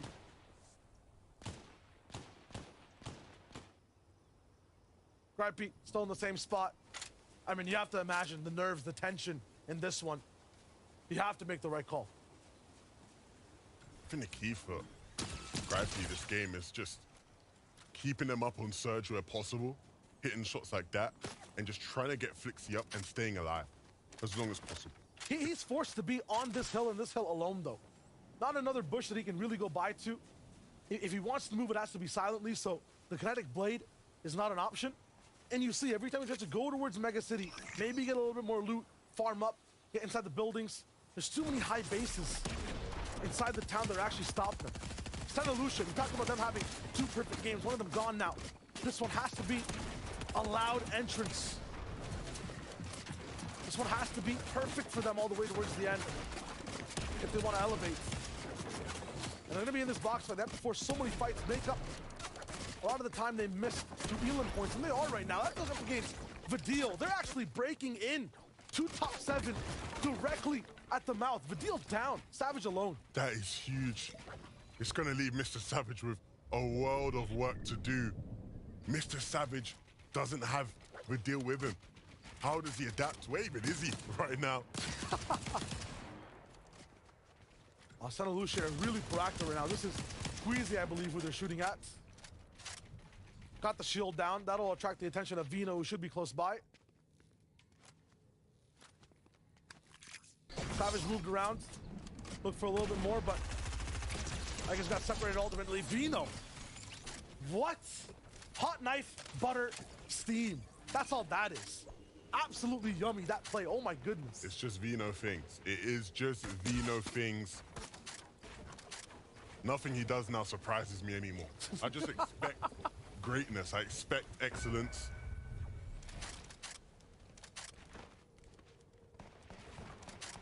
And I talked about last game, them having that victory lap. Can this be a game where they just win things just to crown off their performance, stretch their record now even further, and pick up their 7th win? This could be the time. I see why so many people are on this side, and possibly why Vidil was by himself and Savage wasn't around. There's a cache that 3 teams are fighting for. I mean, this is game 12. You want the best chance to win. That loot cache gives you shield, ammunition, mats, weapons, a lot of upgrades to use. Vidil maybe push forward to early based on it. Santa Lucia wanted it 100%, and obviously Queasy Vino, I mean, if you're anywhere near Kenjutsu and there's a cache, they will be there. And they've hit 700 points on EU. It just looks ridiculous. It doesn't even look real. It looks like there's something wrong with the graphic. That's how unbelievable what they have accomplished today is. And even if the focus hasn't been on them the past couple games, even if they've gone a bit quiet, what they have done is absolutely ridiculous. It cannot be overstated how good they have been and how unlikely it is we'll ever see anyone do anything like this again. And if it's going to be anyone, it probably would be them. These guys are so good, so much better than everybody. What a team. What a weekend it's been. The amount of times I've heard Queasy say, imagine if we just had zone over the past few FNCSs. This is the one where they actually had a chance to show what that means. Beautiful. Vanya and Karmi. They go down 3rd place overall. Vortex and Japko have to jump to it. There's no way you're letting any elimination or knock just be a slow roll. You want to pounce, use every advantage, and Vortex is doing just that. Shots within the air. Double connected blade away. He has to leave his teammate behind. They get what they want out of this. That loot from the cache, capping off their metal. They even have some spare metal there to work with. I mean, that's good for Steady Kami. For Gripey, I kind of guess if he's able to get Flixie back into this game, but this is 3rd place overall in trouble. 462 points. Now, will it hold inside the top 7? Not sure, because a lot of these teams that are top 10, top 15 are looking really good in this game. They're actually being proactive, looking to see exactly what they can do next. Gripey's in the same bush. He's got 2 more walls. This is so rough, right? So many of these teams that we are just tracking in this game just to see whether or not they get a spot to globals are just splintered. Solos. Mr. Savage. Solo. Karmi there. Gripey now. It is just such a difficult situation here in Game 12. And it almost just makes it harder to predict who it's actually going to be. At any moment, one of these teams could fall. At any moment, it could be Vino knocking on their doors. And very unlikely they have an answer for it. It's so funny to see like every other solo struggling, and Vino with his duo alive choosing to be a solo. Just terrorizing every single box. The flip side of things, from Kenjutsu all the way to Nadi, they get their wood up over here, and they're able to move out. Another zone that they're very familiar with. Mega City, a little bit troublesome to actually navigate towards the end game. You run into a lot of just, pre-existing structures that you have to mine through as a solo. It's a bit tougher to end up switching layers, so you want to make sure your duo is alive. The Sentinel and Lucia doing a good job at being on the same page. They need to find some ammunition somewhere. That's the goal. Japko kind of stopped in his tracks, and Sentinel's just eyeing out everyone here. He's not going to miss. A few block shots, though. He has the means to get his shields back. This has to be a perfect game for Lucian Steno. The opportunity is certainly there. Some of their biggest competition aren't looking as strong, aren't looking as powerful. It's a chance for them to get back into things. Absolutely. We mentioned those solos. Where are they right now? How did they get there? Miniminer has more context. Now let's take a look at 2 or 3 teams that are trying to get into that top 7 for those global championships. Blatcher and Mixon, we saw them getting that revive off early on. They actually picked up a combat cache as well, so hopefully that'll bolster their loot going into it. And speaking of teams that need to go into it as well, of course, Gripey as a solo right now, trying to get as many tags as possible, as well as Mr. Savage, who is also a solo. The main focus for these solos right now, keeping above the Storm Surge threshold. Yeah, this game's going to be a lot harder for Surge as well, just with how a lot of people are going to play it, trying to be safe. But as a solo, trying to stay above that threshold is so difficult, right? We see players with, 2 players in one team can barely stay above. Yeah. So in a game with this much pressure on you, to try and stay above the threshold as a solo, it is not easy. Mr. Savage doesn't really have things easy for him ever, but still manages to make things work. And some nice shots there connecting. That's what he needs. Needs to do it a couple more times as well. Fireborn Artist had an idea of where he was, and we're aiming at his build. They saw that shield crack that Mr. Savage forced himself, so they pay a bit more attention to that left fight. He goes right. Good distraction. His counterpart, iDrop, up top with Map. They're looking good. 2 separate bases side by side.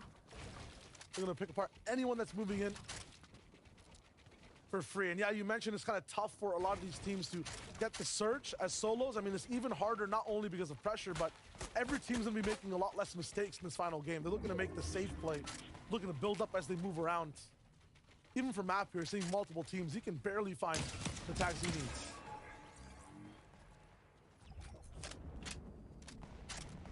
$500 above that threshold. A much more comfortable position than what some of his counterparts will be in. Thomas and Malabuka, we always know what threat they possess. And it looks like this game they decided, look, we're going to go Mega City and claim the vault, something we saw them try to do at times in qualifiers. We didn't know whether or not it'd translate, whether they'd be able to do it and execute it in the grand finals. But they have done it in game 12. And we'll see what that actually leads to. Teeny and Misha in the storm, just beneath that Rift Island. But they were the ones that were up on top of it, claiming those pulse rifles. But look at Mr. Savage down on Surge. The zone ticking away. You can see all those open edits. Players are going to be looking at him. And he's down to just tank the storm, just to try and get some damage, bait those teams into peeking. But they aren't taking the bait. He needs to start dealing damage, and fast. No. Mr. Savage falls. That's going to be the end of their run. And with how strong iDrop and Mappy are looking set up in this lobby, the chances of them holding on to their position in the Global Championship qualification spot is not looking good. Gripey and Flixie fall now as well. Oh dear, Gripey, Flixie were looking so strong, so tough throughout the day, Shayo. And just in this final game, the game that they couldn't allow it to slip, they have. The day 2 duos filtered out on the 6th zone. The last game. And now it's all up to some of these other teams that Minnie was mentioning, that Levin, you were mentioning, to catch up. Sizable gap between Savage and iDrop and Mappy. It's about 20 to 30 points. Gripey down though. Vanyak down though. Seti and Cammy have a little bit of room to work with and elevate as well. That's mad. That's 3 teams. Three teams down. Of the teams. 3 of the 5 teams that had a qualification spot secured coming into this game are currently down, and they have to watch and hope. You see the pain in Gripey's eyes. He knows how big this is. And they just have to hope that the likes of iDrop, Mappy, the likes of Blatcher and Mixon don't have these huge games that take their spaces. Those are the realistic duos that can take over. Past that, the dreams, the miracles that might happen this game. Steno and Lucia, Diox, Andalex, Trulex, Chico, and all the way far away, Reason and Janice. Now, these guys have those controlling games that we see out of Queasy and Vino that have so many eliminations from high ground, from split height, under so much control. If they have those record-breaking elimination games, they have a chance here to hit up top. There's 3 teams that kind of fell down. Who's on defense, though? It is Malabuka and Thomas, who's left on the bottom side of that top 7, of that top 8. Lucian Senna may not know it, but this game could be the game that changes it all for their careers. This game could be the one that catapults them into the global stage, the biggest tournament they'll ever play in, potentially. But it just has to be a big game. It has to be. And right now, things aren't looking strong. Yes, their biggest competition is down, but they need to start thinking about how they can put themselves in power positions. It's not a case of just surviving the game. That's not enough. Not even hitting top 5. I think this needs to be a win for any of these teams that are 60 to 70 points away, or just eliminations padding up for that win. And that starts here, this 7th zone. That starts with having 3 to 4 eliminations already in your pocket, max mats, something special in your inventory, or just a prime position to be able to have control. You cannot just pass by. That is absolutely true. Cammy and Sunny, though, they're looking to just stay alive. They want to just keep their points updated. And of all the teams in the lobby right now, outside of Queasy and Vino, you'd probably say they're some of the best at it. Tayson and Mustache in that category as well. Not looking too good on Surge, though, just 43 above.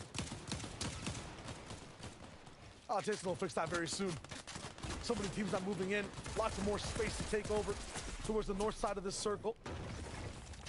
1 above, 7 below. It's just a matter of a few bullets. Malibuca and Thomas might be their target. They'll look over. Sano Luce, trouble! And you can't run into even a hair of it. They're down. They're gone.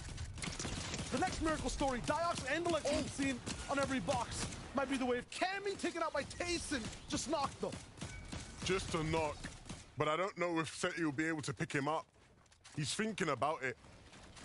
At the end of the day, though, they're split right now, so he has to even just try and get to him. And as he looks to try and get to him, he'll take a big chunk of damage. Doesn't even have any shields or anything to put himself back up. Cammy's dropped what he had, but they are down. Cammy and Seti gone, but they were very sky high in terms of how many points they had. They were 4th place, 458. iDrop and Matthew are trying to attack them, 388 points. And their saving grace is that Mustache and Tayson, Malibuca and Thomas are still alive in this one, right? Those two teams doing as well as they are means the slots keep falling. And that means that those two teams with Queasy down have a better chance of controlling the game. Vino's not gonna have free height. Mixon's trying to take things into his own hands. Him and Blotcha, side by side with other teams, are looking to be aggressive as they move.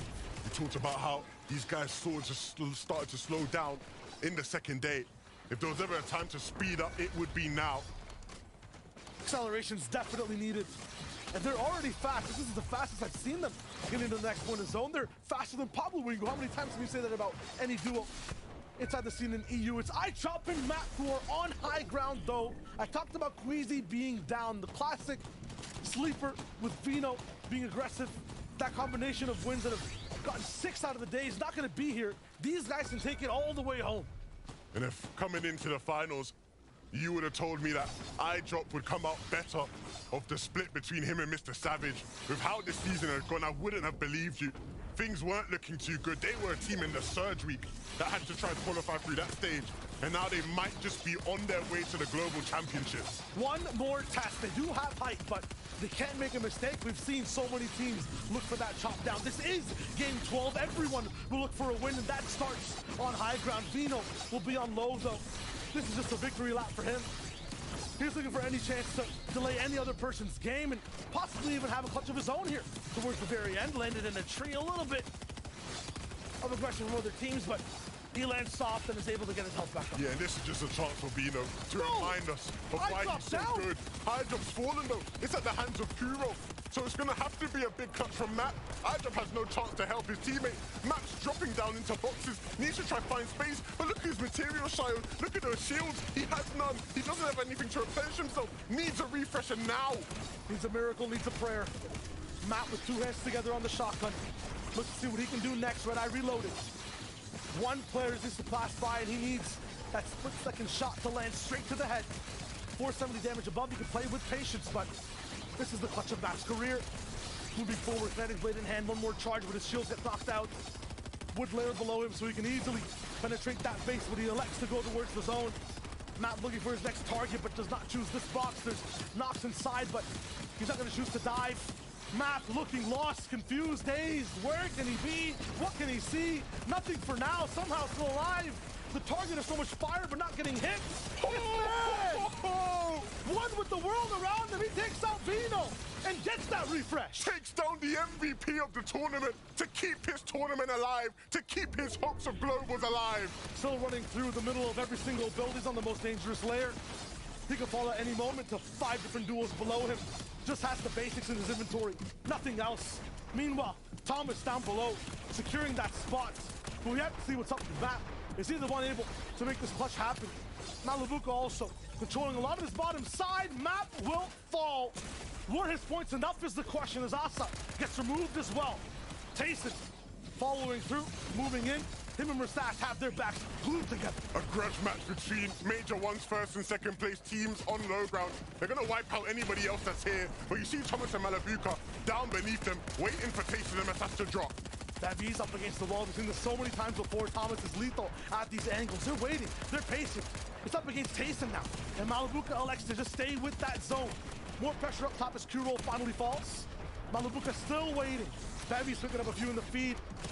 Thomas is right beside him too. They pack so much damage in this little box and they take another one out. Bevies falls in the back of the zone, and that won't stop Thomas. They're gonna keep going for more. It's Misha and Teeny. They're the ones that hold height in this final game. They're the ones that have had the time of their lives. Easy as can be. Kiro trying to cause manic, trying to cause chaos down below, and he's gonna leave Flodex to do it alone. Teeny started to drop down, and Flodex has a response. Any win here is a difference in thousands of dollars for a lot of these teams. Flodex are gonna make that money, but Malabuka says that's my bag. No chance. And he keeps moving. 3 teams now left. It's taking them to the final game, but they are here, and you can see them. Their biggest rivals just beneath them right now. Teeny and Misha trying to force a fight between the two. They can't afford to stay low. They need to be able to go down or go up. They have to pick their spot. Firepower of pulse rifles from the skies. The reputation, the fear emanating from down below. What will they choose? Thomas chooses the sky, and he does not land the second shot. Malabuka now healing up inside the zone, leaving Tayson to the last fight, but he also gets absolutely clapped down. Moustache now up against the wall, and Teeny has that med missile pop, has the angle, and gets the absolute huge siphon. Moustache against Malabuka. Former duos, former brothers, now trying to fend off each other. It's looking like earlier in the season, Heel of Royale. But right now, Moustache doesn't have enough to outlast his former teammate. Malabuka with the splashes was just too much to handle. And another game where Malabuka and Thomas can show what they can do. Perfection from this team when pressure is so high. That's what you can expect. And that was such a roller coaster of emotions for everyone that was involved. With what has been a phenomenal 12 games, it's good to see some of our highest teams from Major One showing off and making it look like a repeat, right? We saw that battle so many times last Major, and we get to see it again here in Major 2, a reminder of why those 2 teams are so good. Those 2 teams were in that top 5, meaning 2 more teams will be able to qualify on the overall leaderboard. There were the last 2 left, and they give us a reminder what FNCS is all about. It's consistency, it's power, it's greatness. They're always here to play. Oh man, Malabuka and Thomas though. It doesn't matter which one of it is. Whichever one, you can guarantee they will pull off something crazy as a solo, and they wrap up the day so well.